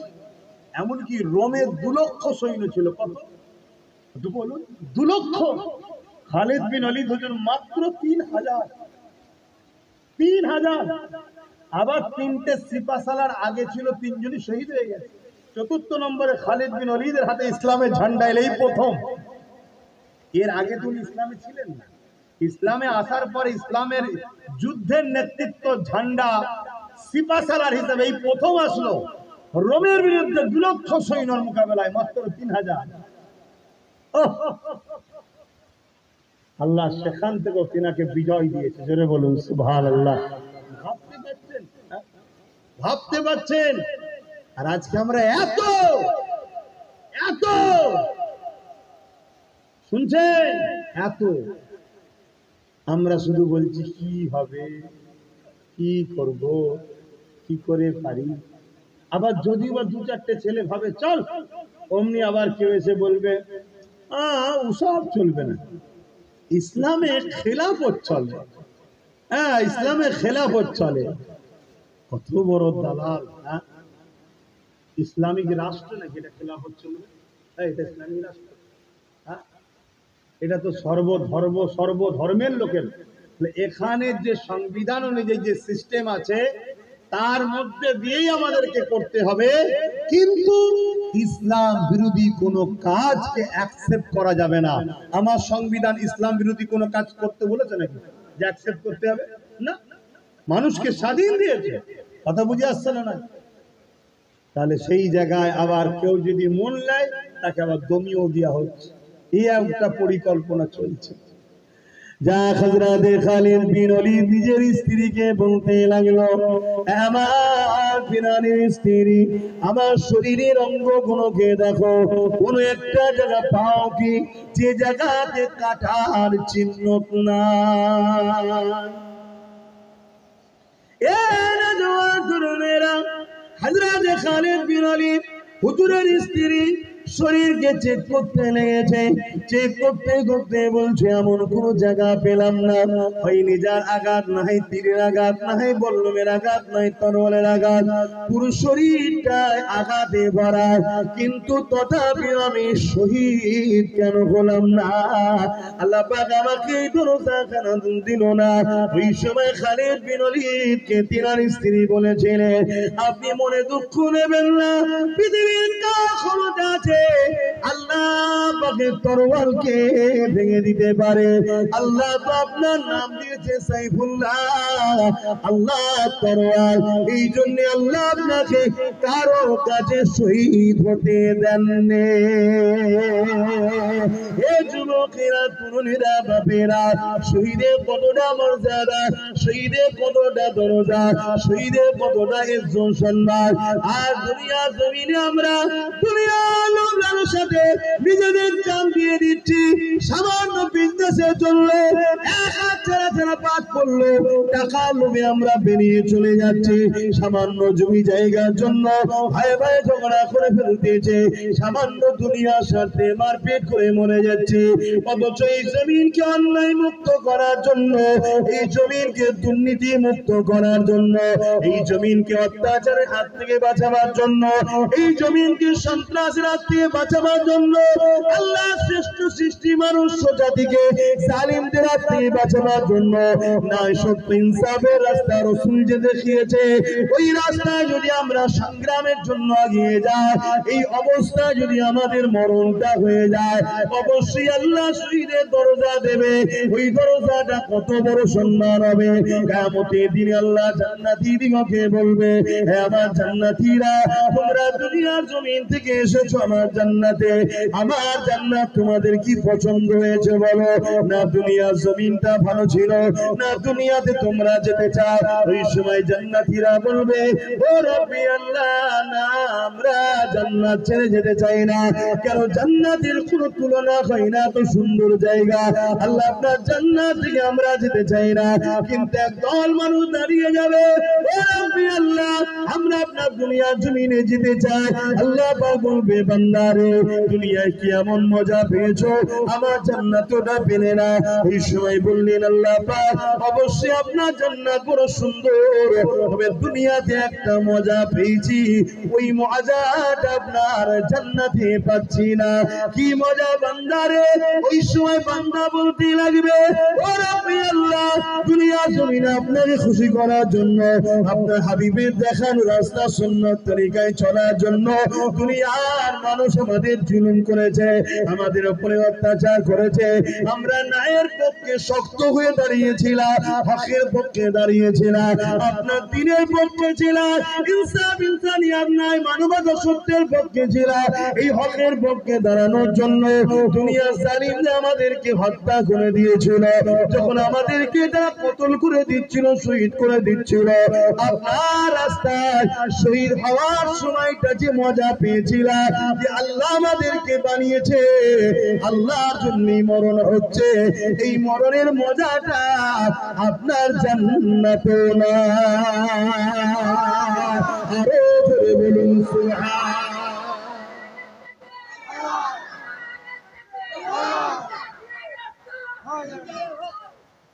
নারে তাকবীর, আল্লাহু আকবার, দিন ইসলামটাই ঠিক আছে।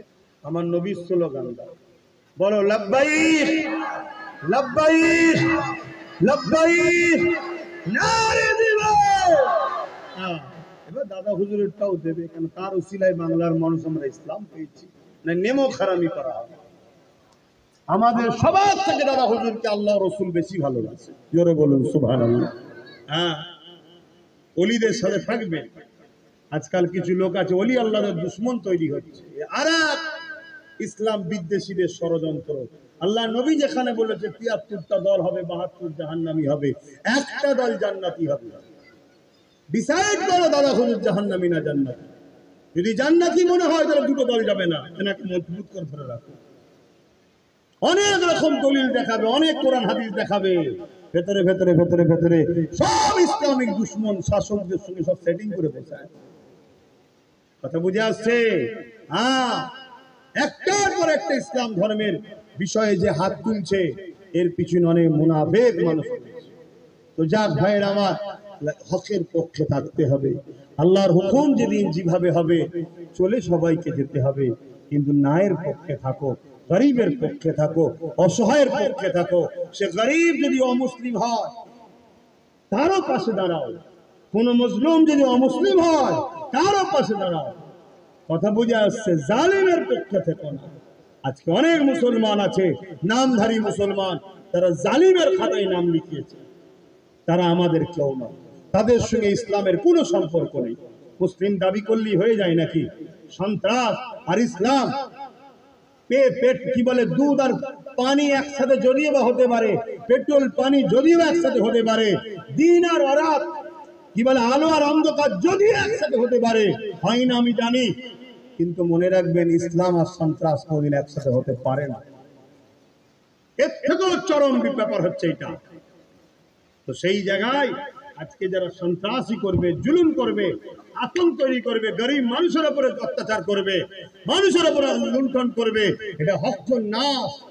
মনে রাখবেন, দুই শ্রেণীর মানুষ দুনিয়াতে, আখেরাতে জাহান্নামে যাবে। দুই শ্রেণীর মানুষ। এক শ্রেণীর মানুষ যা আযাব পাপ করার জন্য শাস্তি খাটবে, এক শ্রেণীর মানুষ অন্যায় পাপ করার জন্য শাস্তি খাটবে, আরেক শ্রেণীর মানুষ পাপকে না রুকার জন্য শাস্তি খাটবে, অন্যায়ের বিরোধী না করার জন্য জাহান্নামে যাবে। শুনছেন তো নাকি?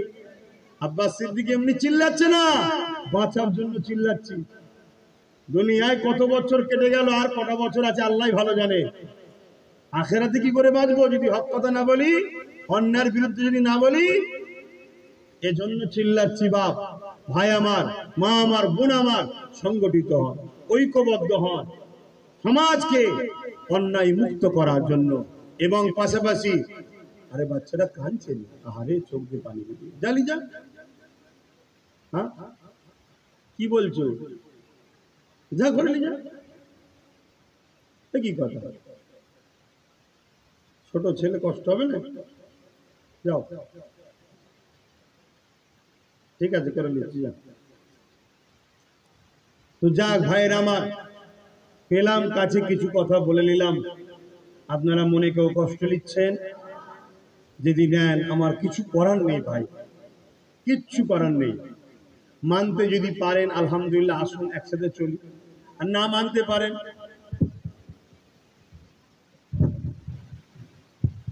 মেমোরি থেকে বাদ দিয়ে দেবেন, মিটে গেল। বুঝে আসছে? আপনি আপনার রাস্তায় চলুন, আমি আমার রাস্তায় চলি।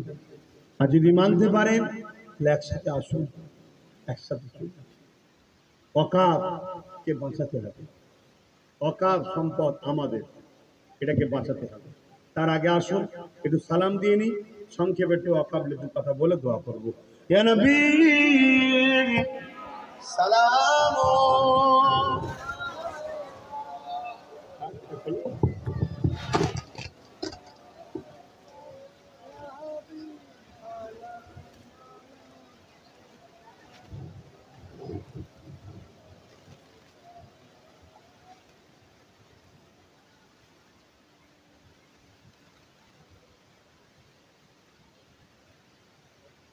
আল্লাহ, এই মোবাইল البدر علينا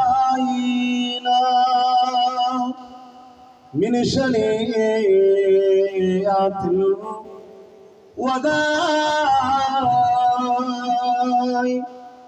وجب شكر আলাইনা মাদালিল্লাহ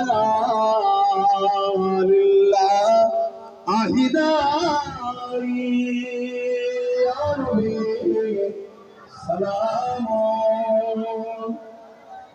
ইয়া রাসূল সালাম ইয়া হাবিব সালাম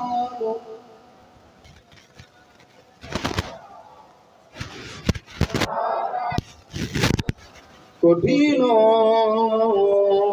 আসরের দিনে কি আছে মোদের কপালে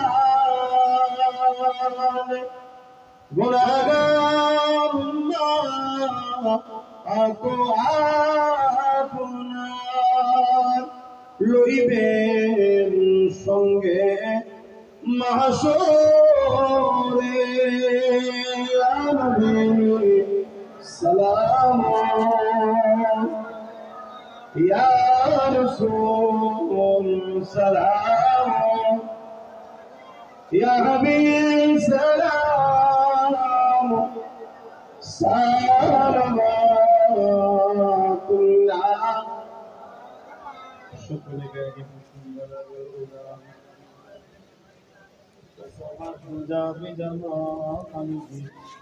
حسنت جميع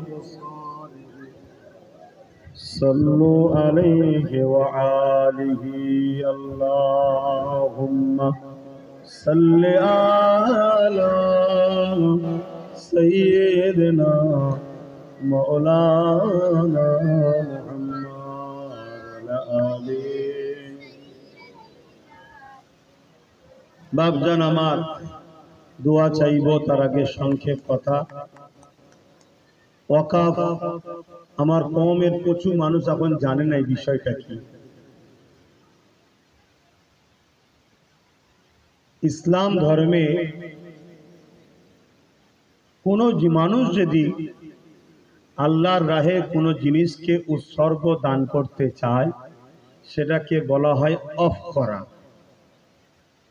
এই অফ দু ধরনের হয় একটা অফে লিল্লাহ আর একটা অফে আওলাদ একটা মালিকানা আওলাদ থাকে কিন্তু অফ করে দেওয়া হয় যাতে করে সন্তান ওই জায়গার জমিগুলো বিক্রি করে দিতে না পারে তাহলে পুতা টুটা কোনো বিপদে পড়ে যাবে আর অফে লিল্লাহ হলো যেটা আল্লাহর রাহে উৎসর্গ করে দেওয়া এ জমিও কখনো বিক্রি হয় না এই জমিকে ভাড়া দিয়ে বা বিভিন্নভাবে খাটিয়ে যে সম্পদ হবে ওটা মসজিদে মাদ্রাসায় যে উদ্দেশ্যে দেবে কোনো জমিন মসজিদের জন্য কোনো জমিন মাদ্রাসার জন্য কোনো জমিন গরিব ছেলেদের পড়াশোনার জন্য কোনো জমিন গরিব মুসলিমের উপকারের জন্য এই জন্য একটা বোর্ড আছে এটাকে বলা হয় ওয়াকাফ বোর্ড তারা পরিচালনা করে কন্ট্রোল করে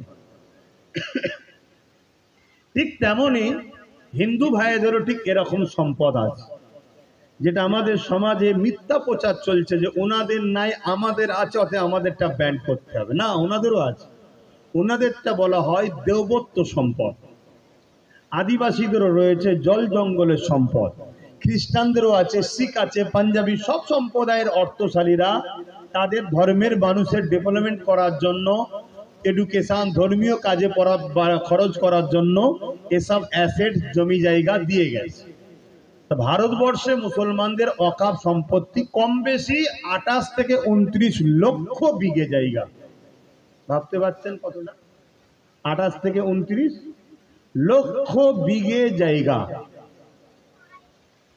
কিছু বুঝতে পারলে 28 বিঘে নয় 28 লক্ষ বিঘে জায়গা মাথায় ঢুকছে এই জায়গা দীর্ঘ বছর ধরে বেদখল হয়ে আছে এই জায়গাকে নিয়ন্ত্রণ করার জন্য একটা কমিটি হয়েছিল সেই কমিটি এই জায়গাগুলোকে তত্ত্বাবধান করে তার যা অর্থ হয় 7% তারা নেয় কথা বুঝে আসছে বাকি যার যেটা খরচ করা তাদেরকে খরচ করতে হয় কিন্তু দুঃখের বিষয় 4 আনা খরচ হয় 12 আনা লুটা হয় এটা যুগ যুগ ধরে চলে আসছে তাই আমাকে আল্লাহ যতদিন বড় করেছে 10 বছর কম বেশি হলো এই ওয়াকফকে বাঁচাবার জন্য আমি আন্দোলন করছি। নিশ্চয়ই কম বেশি আপনারা জানেন, যারা আমার সঙ্গে জুড়ে ছিলেন বা জুড়ে আছেন। 10 বছর কন্টিনিউ কিন্তু আমার এই কাজ চলছে, ওয়াকফ বাঁচাও। কেন ওয়াকফ জায়গার উপরে মসজিদও আছে, মাদ্রাসাও আছে, কবরস্থানও আছে। আর আগেকার সময়ে মানুষ কি করতেন, মৌখিক দান করতেন। চলো এই 2 বিঘে জায়গাটা আমি কবরস্থানকে দিয়ে দিলাম, এই 2 বিঘে জায়গা মসজিদের, এই 2 বিঘে মাদ্রাসার, কথা বুঝে আসছে। আর সব কিন্তু ভিআইপি জায়গা, যাতা জায়গা নয়, আরো কোটি লক্ষ কোটি টাকার সম্পদ, কথা বুঝে আসছে। সেইভাবে ধারাবাহিকভাবে এখনো চলে আসছে মৌখিক, যার কোনো কাগজপত্র নাই। কেন সুপ্রিম কোর্টের আজকের দিন পর্যন্ত আইন হলো ওয়াকফের মৌখিক দান চলবে। আজকেও সুপ্রিম কোর্ট মানে মৌখিক দান চলবে। তাই আমরা মৌখিক হিসাবেই রয়েছে। আর আগেকারের মানুষ 500 বছর, 600 বছর, 700 বছর, 1000 বছর ধরে চলে আসছে সেইভাবে। কিন্তু যখনই যে গভর্নমেন্ট আসে, তারা কিন্তু সব ওই জায়গা উদ্ধারের নামে তাদেরই নেতা ক্যাতারা সব দখল করে কিন্তু দখল করে আসে। বর্তমান আমার রাজ্যে যে সরকার আছে, এই সরকারও 2011-ই বলেছিল আমি ক্ষমতায় আসলে মুসলিম ভাইয়েরা তোমাদের ওয়াকফকে উদ্ধার করে দেবো। আমি কি মিথ্যা বলছি? একটু হ্যাঁ কি না বলবেন। কিন্তু আজকে এত বছর হয়ে গেল, 13-14 বছর হয়ে গেল, ওয়াকফ উদ্ধার তো দূরের কথা, 75,000 বিঘে জমি কম বেশি পশ্চিম বাংলায়, 75,000 বিঘে, 75,000 বিঘে জমি এখনো বেদখল। রাজ্য সরকারের নেতা মন্ত্রী এমএলএরা সব ওয়াকফ চুরি করে খাচ্ছে, ওয়াকফ দখল করে ঝেড়ে খাচ্ছে। শুনছেন তো নাকি? শুনছেন না? কষ্ট হচ্ছে? ভুল বলছি? উত্তর 24 পরগনা বীর আব্বাস আলী গোড়াচাঁদ হুজুরের 900 বিঘে জায়গা, মাত্র 92 শতক, 3 বিঘেও নাই। বাকি সবটা রাজ্য সরকারের নেতা মন্ত্রী সাহেব মাসাহেব সব ঝেড়ে খাচ্ছে। এটা ঠিক করছে না অন্যায় করছে? এর বিরুদ্ধে আন্দোলনের দরকার আছে না? না, আমি আন্দোলন করছি, অনেক দিন ধরে করছি। এভাবে সব রাজ্যে মোটামুটি ঝেড়ে ঝুড়ে খাওয়া হচ্ছে। কেন্দ্রে যে জালিম সরকার বসেছে, ও তো পুরো দেশকে খেতে নেবেছে, তাই তো নাকি? তো দেখছি তারই মুসলমানদের ভালো ভালো জায়গা আছে, বিভিন্ন সরকার খাচ্ছে, মুসলমানরা তো কিছু বলেনি। ওজন ওদের মোল্লা মলি সাহেবরা সরকারের সঙ্গে ফটোও তুলছে। এক কাজ কর, আইন তৈরি কর, একটা আইন তৈরি করে এই জমি জায়গাগুলো সব দখল করে আমাদের বন্ধু আদানি আম্বানিদের ঘরে দিয়ে দে, মোটা টাকা পাওয়া যাবে। শুনছেন তো নাকি? তাই 2025-এ একটা আইন তৈরি করেছে, শুনছেন তো নাকি? যে আইনটা সংবিধান বিরোধী।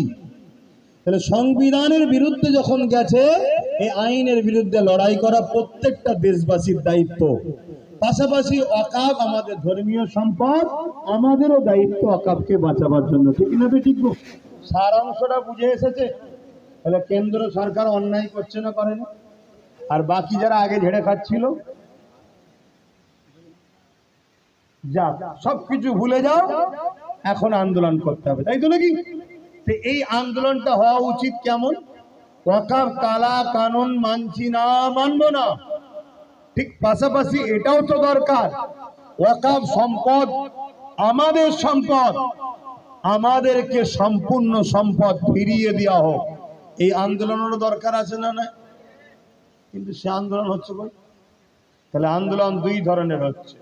একদল আন্দোলন করছে আল্লাহ ও রসুলের জন্য, আর একদল আন্দোলন করছে রাজ্য সরকারের দালালি করে বিজেপির বিরোধী করার জন্য।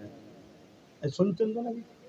আর আরেকদল আন্দোলন করছে আল্লাহ ও রসুলের জন্য, যার কাছে কেন্দ্র সরকারও বিরোধী, রাজ্য সরকারও যে ওয়াকফ দখল করে রেখেছে তারা আমলা চামলারা, এরও বিরুদ্ধে আন্দোলন করছে। তাহলে আমাদের উচিত হবে যারা আল্লাহ ও রসুলের পক্ষে কথা বলছে তাদেরকে সাপোর্ট করা। আমি সাপোর্ট করি, সে যেখান থেকে আন্দোলন করুক, আমি সেই আন্দোলনকে সাপোর্ট করছি। কিন্তু যারা শুধু কেন্দ্রের বিরোধী করে রাজ্য সরকারের সঙ্গে ভাগাভাগি করে খাওয়ার চিন্তা করছে, সেই আন্দোলনকে আমি সাপোর্ট করি না। এটা আপনাদের কোনো আপত্তি আছে? এটা আমার রুচির ব্যাপার, আপনার ভালো লাগলে নিন, না ভালো লাগলে না নিন। খুব ভালো করে শোনুন, ওয়াকাবের মধ্যে কি আইন করেছে। এর মধ্যে অনেক আইন আছে, তার মধ্যে মারাত্মক মারাত্মক আইন। যেমন একটা মুসলমান হয়তো অফ করবে জায়গা, তাকে 5 বছর ইসলামের মধ্যে ছিল এবং ইসলাম মেনেছে, নামাজ রোজা দাড়ি টুপি হজ যাকাত পালন করেছে, প্রমাণ করতে হবে। এই প্রমাণটা নেবে কে, পরীক্ষাটা নেবে কে? কোন মুসলমানদের মুফতি মাওলানা নয়, জেলা শাসক কালেক্টর। কপাল ফাটা আমাদের, শুনছেন তো নাকি? দেখা যাবে আমার জেলা শাসক কালেক্টর সেই ইসলাম সম্বন্ধে কিছু বোঝেইনি, তার কাছে যে বলতে হবে জাহাপানা আমি এখন জমি অফ করবো, আমার ছেলে পুলেতে বিক্রি না করে ফেলে এবং আল্লাহর রাস্তায় দেবো। সে এখন বলবে তোমাকে তো মুসলমান মুসলমান লাগছে, তো কচিপুড়া গেল। শুনছেন তো নাকি? কেন সে নিজেই তো কিছু বোঝে না। আমার কথা বুঝলেন? এর বিরোধী দরকার আছে না? না, 100% বিরোধী করতে হবে। এটা ইমানি দায়িত্ব। যে মুসলমান এই কালা কানুনের বিরোধী করবে না, তার ইমান থাকবে কি সন্দেহ আছে? শুনছেন না? কিন্তু এর বিরোধিতা করবেন কিভাবে, একটা প্রশ্ন। দ্বিতীয় নম্বরে কালা কানুনের মধ্যে আরেকটা রিপোর্ট আপনাদেরকে শোনাই, শুনলে বেশ আপনারা ভালো লাগবে, একটু বলি নাকি। এর মধ্যে একটা নিয়ম করতে চাইছে কেন্দ্র সরকার, সেটা হলো এটা, এই ওয়াকাফ কালা কানুনের ওয়াকাফ বোর্ডের মধ্যে অমুসলিমকে ঢুকাবো। কাকে ঢুকাবে? অমুসলিমদের। এখন এই কথাটা শোনার পরে অনেকে মনে হতে পারে সর্বধর্মের দেশ যখন অমুসলিম কমিটিতে থাকবে তো কি হয়েছে, আমারও বক্তব্য থাকবে তো কি হয়েছে, সুপ্রিম কোর্টেরও বক্তব্য থাকবে তো কি হয়েছে। কিন্তু দেওবত্ত সম্পত্তিতে মুসলমানকে ঢুকতে দেবে? শিখ পাঞ্জাবিদের সম্পত্তিতে মুসলমানকে ঢুকতে দেবে তো? অন্য জায়গাতে আরো যারা ঢুকতে দেবে তো? বলছেন না। তাহলে এটা কেমন হলো বিচারিতা? কিন্তু এখানে ভাবা দরকার, ধর্মীয় বিষয় যখন, তাহলে ধর্ম যখন যার, তাহলে কমিটিটা তারা থাকলেই তো ভালো হয়। কেন ধর্ম তার সে ভালো বুঝবে। আমি যদি হিন্দুদের মন্দিরের কমিটিতে ঢুকে যাই, আমি কি বুঝি তাই? কেউ যদি আমার মসজিদে ঢুকে যায়, সে কি বোঝে? কমিটি বলবে ভরা দুপুরে আজান দিচ্ছিস কেন রে? আমি তো কমিটির একজন, আজান বন্ধ কর, আজানটা পড়ে দিবি। সে তো বোঝেই না বেটা যে এই সময়টা আজান দিতে হয়। তাহলে ঝগড়া হবে না? আর ঠিক তেমনই অমুসলিমদের যে কমিটি আছে, তার মধ্যে যদি মুসলমানকে ঢুকিয়ে দেওয়া হয়, সে যদি এখন তার ধর্মীয় কিছু কালচার করে, সে বলছে এটা আবার কি হচ্ছে, ই তো মেন ভালো লাগছে না আমাকে, আমি কমিটির মধ্যে যেটা বন্ধ কর। তাহলে ক্যাচাল হবে না? হবে না? তাহলে হিন্দু ভাইরা, সংবিধান বলছে তারা তাদের ধর্মীয় ট্রাস্টে আছে, মুসলমানরা মুসলমানদের আছে। যেমন পুরীতে, কেদারনাথে ওদের সব বড় বড় ট্রাস্ট আছে, কমিটি আছে। ওই কমিটিতে লেখা আছে হিন্দু ছাড়া অন্য ধর্মের লোক অহিন্দু ঢুকতে পারবে না। ঠিক তেমনই ওয়াকফ বোর্ডেও লেখা আছে অমুসলিম ঢুকতে পারবে না। এটা দীর্ঘদিন ধরে দেশে চলে আসছে। কেন্দ্র সরকার বলছে না, এটা অমুসলিম ঢুকাতে হবে। শুনছেন? এতে মূলত অমুসলিম ঢুকাতে চাইছে কেন? এটা মধ্যে ঢুকতে হবে। এতে মূলত ঢুকাতে চাইছে কেন্দ্র সরকার তার পক্ষের লোককে ঢুকাতে চাইছে। শুনছেন তো? তার পক্ষের লোককে ঢুকাতে চাইছে, যাতে করে আস্তে আস্তে আস্তে আস্তে ভোটাভুটিতে তাদের সংখ্যা বেড়ে যাবে, তারা যা খুশি তাই করে নেবে। মূলত লক্ষ্য এটা। তাহলে অমুসলিম ঢুকুক, এতে আপনারা কেউ চান? জোরে বলুন চান? যেমন হিন্দু ভাইয়েরা তাদের দেওবত্ত সম্পত্তি হিন্দু ঢোকে, এটা তারাও চাই না। তাদের জায়গায় তারা ঠিক, আমাদের জায়গায় আমরা ঠিক। কিন্তু চুপি চুপি 2024-এ রাজ্য সরকার ওয়াকফ বোর্ডে 2 জন অমুসলিমকে ঢুকিয়ে দিয়েছে। খবর জানো কি গো? বলবে তো এই খবর জানো কি? না জানো না। কেন জানবে? তোমাদের সঙ্গে ইফতার করে তো, তোমাদের সঙ্গে ঘুমটা দিয়ে মসজিদে ঢোকে লা ইলাহা ইল্লাল্লাহ মুহাম্মদ রাসূলুল্লাহ বলে, জানবে কি করে? অলরেডি মাদ্রাসা বোর্ড থেকে কোরআনকে তুলে দিয়েছে, জানো? তা জানবে কেন? তারাই তো মোল্লা মুলি সাহেবদের, যারা বলবে তারাই তো শুনে বসে আছে, তা বলবেটা কি? কেন্দ্র সরকার আমার অখাপের দুশমন। রাজ্য সরকার বন্ধু তো নাকি? রাজ্য সরকার বন্ধু তো? বলতে পারছেন না? একটু হ্যাঁ কি না বলুন, বন্ধু তো নাকি? তাহলে আল্লাহর ঘরের দুশ্মনী যারা করছে, তারা যদি তোমার আমার মাথায় বসে নেতা হয়ে থাকে, আর তাদেরকেই যদি আমরা সাপোর্ট করি, খোদা আমাদেরকে মিটাবে না? মিটাবে না। অতএব চাও তো পরিবর্তন হও। ছিল না, ছিল না, এর তার পিছনে ছুটে আলাদা কথা। নবী বংশের আওলাদ, কুরাইশ বংশের ছেলে নেবেছে, তার সাথ দাও।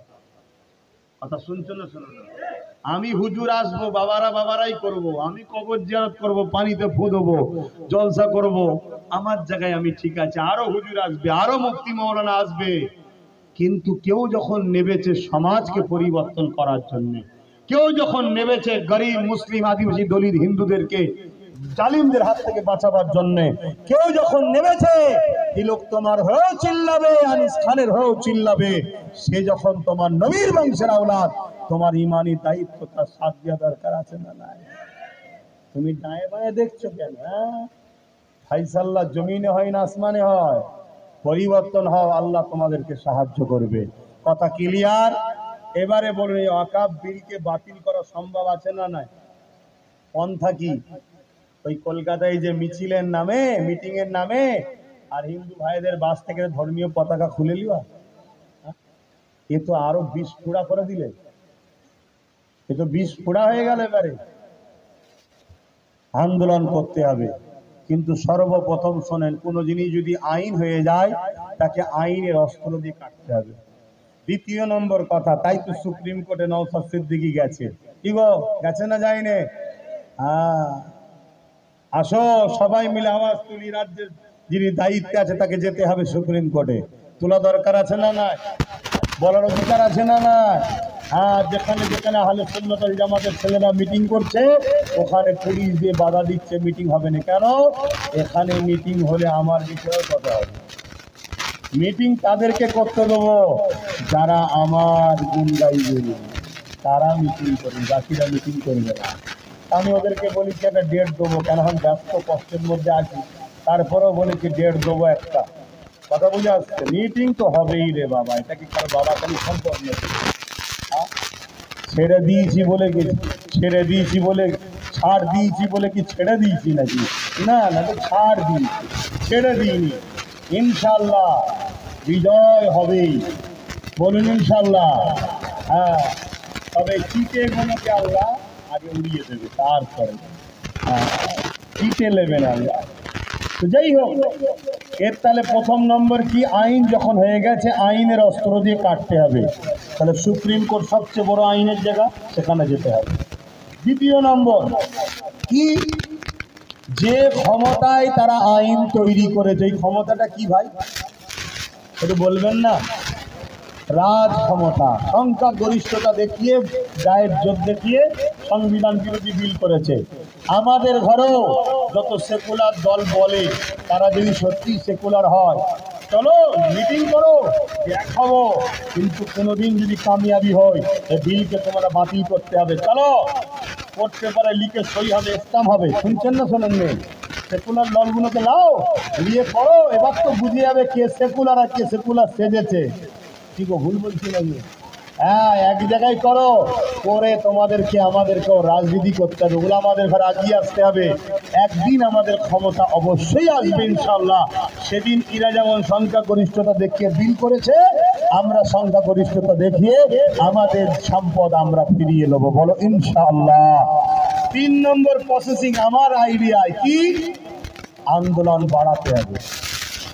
আন্দোলন, প্রচুর আন্দোলন করতে হবে, কিন্তু এই আন্দোলনটা কেন্দ্রের কালা কানুনের বিরুদ্ধে হবে। শুনছেন তো নাকি? ওই আন্দোলনটা মোটেই হিন্দুদের বিরুদ্ধে নয়, আদিবাসীর বিরুদ্ধে নয়, কোন নাগরিকের বিরুদ্ধে নয়। আন্দোলন জালিম ফ্যাসিস্ট অত্যাচারী সরকার যে কালা কানুন সংবিধান বিরোধী করেছে, তার বিরুদ্ধে আন্দোলন হবে। আন্দোলন এত বাড়াতে হবে, আন্দোলন যেখানে একবার রুখবে 100টা করতে হবে, প্রতিজ্ঞাবদ্ধ, যত রুখবি তত করব। আর এই আন্দোলন কৃষক বন্ধুদের মতো টেনে নিয়ে যেতে হবে অনেক দিন ধরে, একদিনে হবে না, শুনছেন তো নাকি? আন্দোলন করেই যেতে হবে। আর কৃষক বন্ধুদের মতো আন্দোলন করতে গেলে কৃষক বন্ধুদের পিছনে ছিল পাঞ্জাব সরকারের হাত।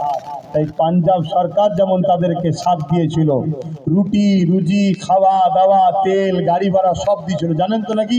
ঠিক তেমনই আমরা পশ্চিম ভারতবর্ষের প্রত্যেকটা অবিজেপি রাজ্য যেগুলো আছে সেই সব রাজ্যের সরকারকে, সেই সব রাজ্যের নাগরিকদের বলতে হবে যে আমাদেরকে সহযোগিতা করতে হবে, আমরা আন্দোলন করব, আমার রাজ্যের উচিত আমাদেরকে সহযোগিতা করা, ঠিক না বেটি? কিন্তু সহযোগিতার নামে কি দেখছি, ভাঙরে 1000 ছেলেকে কেস দিয়ে দিল। কেন? কেন? এরা তো অখাব আন্দোলন করতে যাচ্ছে, কেস দিচ্ছেন কেন? বলছে না, এরা তো আমার নয়, শুনছেন তো নাকি? অতএব মাথায় ঢুকান, বাঁচতে যদি চান এই জায়গা থেকে উঠে দাঁড়াতে হবে, না আমাদের এই বাচ্চাদের লাইফ শেষ। আসেন, আর কথা নয়, দোয়া চাইব, দিল থেকে দুটো কথা জিজ্ঞেস করব, কথাতে, ভাষাতে, ব্যবহারে, আখলাকে কেউ কষ্ট পেলে। ঠিক বলছেন এবং সাক্ষী দিচ্ছেন, আমি ভুল কিছু বলিনি, একটা আল্লাহকে সাক্ষী দেন যে ঠিক বলেছি না ভুল বলি, ঠিক বলেছি, আলহামদুলিল্লাহ। তাহলে সাথ দিতে হবে তো নাকি? আগামী দিন ন্যায় সত্য ইনসাফ ইনসানিয়তের জন্য কলিকাতার রাজপথে বিশাল বড় জনসমাবেশের ডাক দেবো আমি। দেরি আছে, এখন নয়, দেরি আছে, কারণ আমি পুরো বাংলা জুড়ে এখন প্রচার করছি, তারপরে বাংলা জুড়ে প্রচার করছি, তারপরে প্রয়োজন হয় ব্রিগেডে একাই করব। আপনারা খবর পেলে যাবেন, হাত তুলে আল্লাহকে সাক্ষী রেখে বলেন যাবেন। তেল খরচ দিতে পারবো না, খানা দিতে পারবো না, গাড়ি ভাড়া দিতে পারবো না, নিজের গানের পয়সায় যাবেন। আলহামদুলিল্লাহ, আল্লাহ কবুল করেন, আল্লাহুম্মা আমিন। তবে বাচ্চা ও মা বোনগুলোকে এবং মুরব্বী বাপগুলোকে বাদ, আপনারা ঘর সামলান, শুনছেন তো নাকি? মুরব্বীরা আর মা বোনের আর বাচ্চারা ঘর সামলাবে। দাদু তো দাদু, মুরব্বী হয় না, গ্যাসে কিনতে বয়স বেশি হয় কি আব্বা? আলহামদুলিল্লাহ। যাক, আর কথা নয়, আসেন দোয়া হবে। এই মাহফিল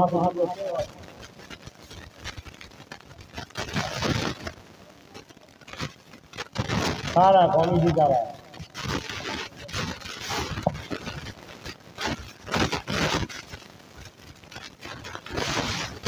বাপ একটু তাবারুকের ব্যবস্থা করেছে, ছেলেরা আপনাদের কাছে দেবে, সামনের দিক থেকে দিদি দিদি শুরু করবেন। এই মাহফিলটা হচ্ছে, আমি আসলাম খুশি না বাজার গো, মাহফিলটা হোক, আপনারা চান তো নাকি? না দুদিন মাহফিল করে হাঁপিয়ে যাবেন? একটু পকেটে হাত দেন, যদি কিছু থাকে, যার যা খুশি একটু শরীক হন, ছেলেরা যাচ্ছে একটু শরীক হন, যে যা খুশি একটু শরীক হন, ছেলেরা যাচ্ছে শরীক হওয়া অভ্যেস থাকা ভালো। কোন মাহফিলটা কবে কোথায় কবুল হবে কে জানে, আপনার সামান্য দানটাও কবুল হয়ে যাবে, আপনি কামিয়াবি হয়ে যাবেন, বলুন ইনশাআল্লাহ। আপনি দেন, যার যা খুশি দেন, সকলের বিসমিল্লাহ শরীফ, দুরূদ শরীফ, সূরা ফাতিহা ইখলাস শরীফ তেলাওয়াত করেন। এই মাথা টুপি দিয়ে পয়সা তুলবে না, নবীর সুন্নাত পয়সা তোলার জন্য নয়, মাথায় দাও, চাদর লাও, চাদর লাও, খবরদার এসব বিয়াদবিগুলো করবেন না। আমাদের ছোট ছোট ভুলগুলো দেখতে লাগে, কিন্তু অনেক বড় ভুল। হযরত জামান দাদা হুজুর ওসিয়াতনামার মধ্যে লিখেছে, কেউ দাড়ি টুপি জুব্বা পাগড়ি গেলে তুচ্ছ তাচ্ছিল্য করলে কাফের হয়ে যাবে।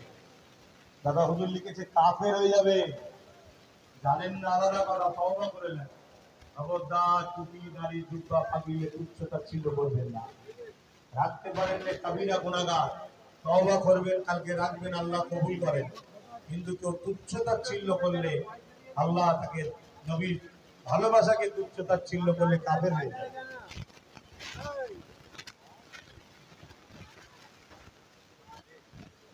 দেন তাড়াতাড়ি, আবার উঠে বলুন, দে না বাবা, তাড়াতাড়ি দে না, সামনে থেকে দেওয়া শুরু করে, আবার ওটা সামনে থেকে দেবেন।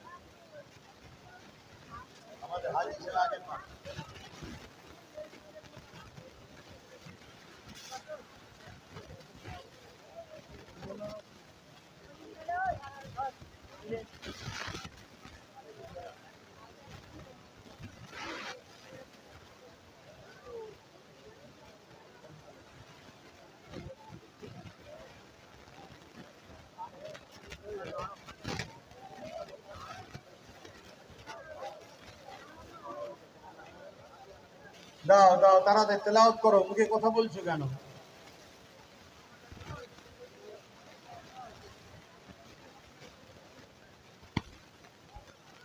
বাবা কথা বলনি বাবা।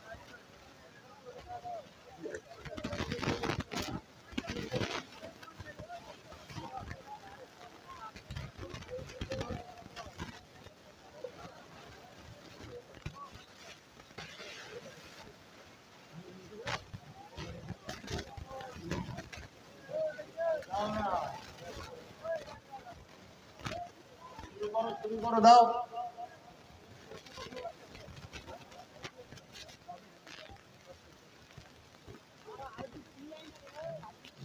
মুখে কথা বললাম।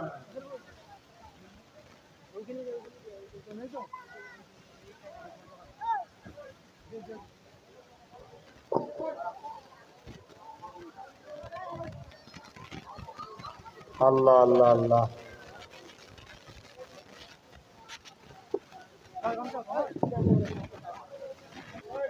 দাও একটা একটা করে নাও সবাই।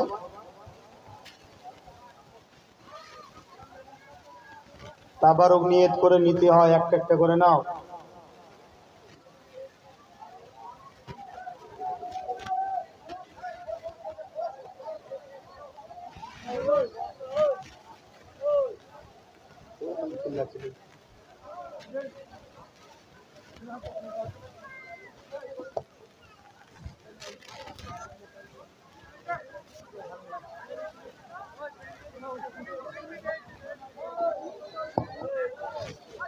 আরে বাবা হাত বেরিয়ে বেরিয়ে নাও না, হাত বাইরে বাইরে নাও, একটা একটা করে নাও।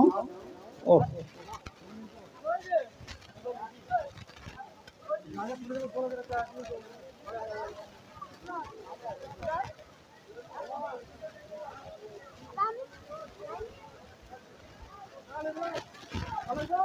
আসেন, যে যা করেছেন আমাকে হাওলা করুন, সকলে তওবা করুন। বিসমিল্লাহির রহমানির রহিম। হ্যাঁ আল্লাহ তাআলা, আমি জানা অজানা, ইচ্ছা ও ইচ্ছা সকল গুনাহ হইতে তওবা করিতেছি। আস্তাগফিরুল্লাহ রাব্বি মিন কুল্লি যামবিন ওয়া আতুবু ইলাইহি। আশহাদু আল্লা ইলাহা ইল্লাল্লাহু ওয়াহদাহু লা শারীকা লাহু ওয়া আশহাদু আন্না মুহাম্মাদান আবদুহু ওয়া রাসূলুহু। লা ইলাহা ইল্লাল্লাহ মুহাম্মাদুর রাসূলুল্লাহ সাল্লাল্লাহু আলাইহি ওয়াসাল্লাম। পাঁচ ওয়াক্ত নামাজ পড়বে, একবার রোজা রাখবে, বাপ মার খেদমত করবে, হালাল খাবেন, হারাম থেকে দূরে থাকবে, বড়দের সম্মান ছোটদের স্নেহ করবে, দেশকে ভালোবাসবে, দেশবাসী জাতি ধর্ম বর্ণ নির্বিশেষে সবাই মানুষ মিলেমিশে থাকবে। যে যার ধর্ম, যে যার উৎসব নিজের কাছে, বাকি সবাই ভাই ভাই দেশবাসী মিলেমিশে থাকবেন। আল্লাহুম্মা আমিন।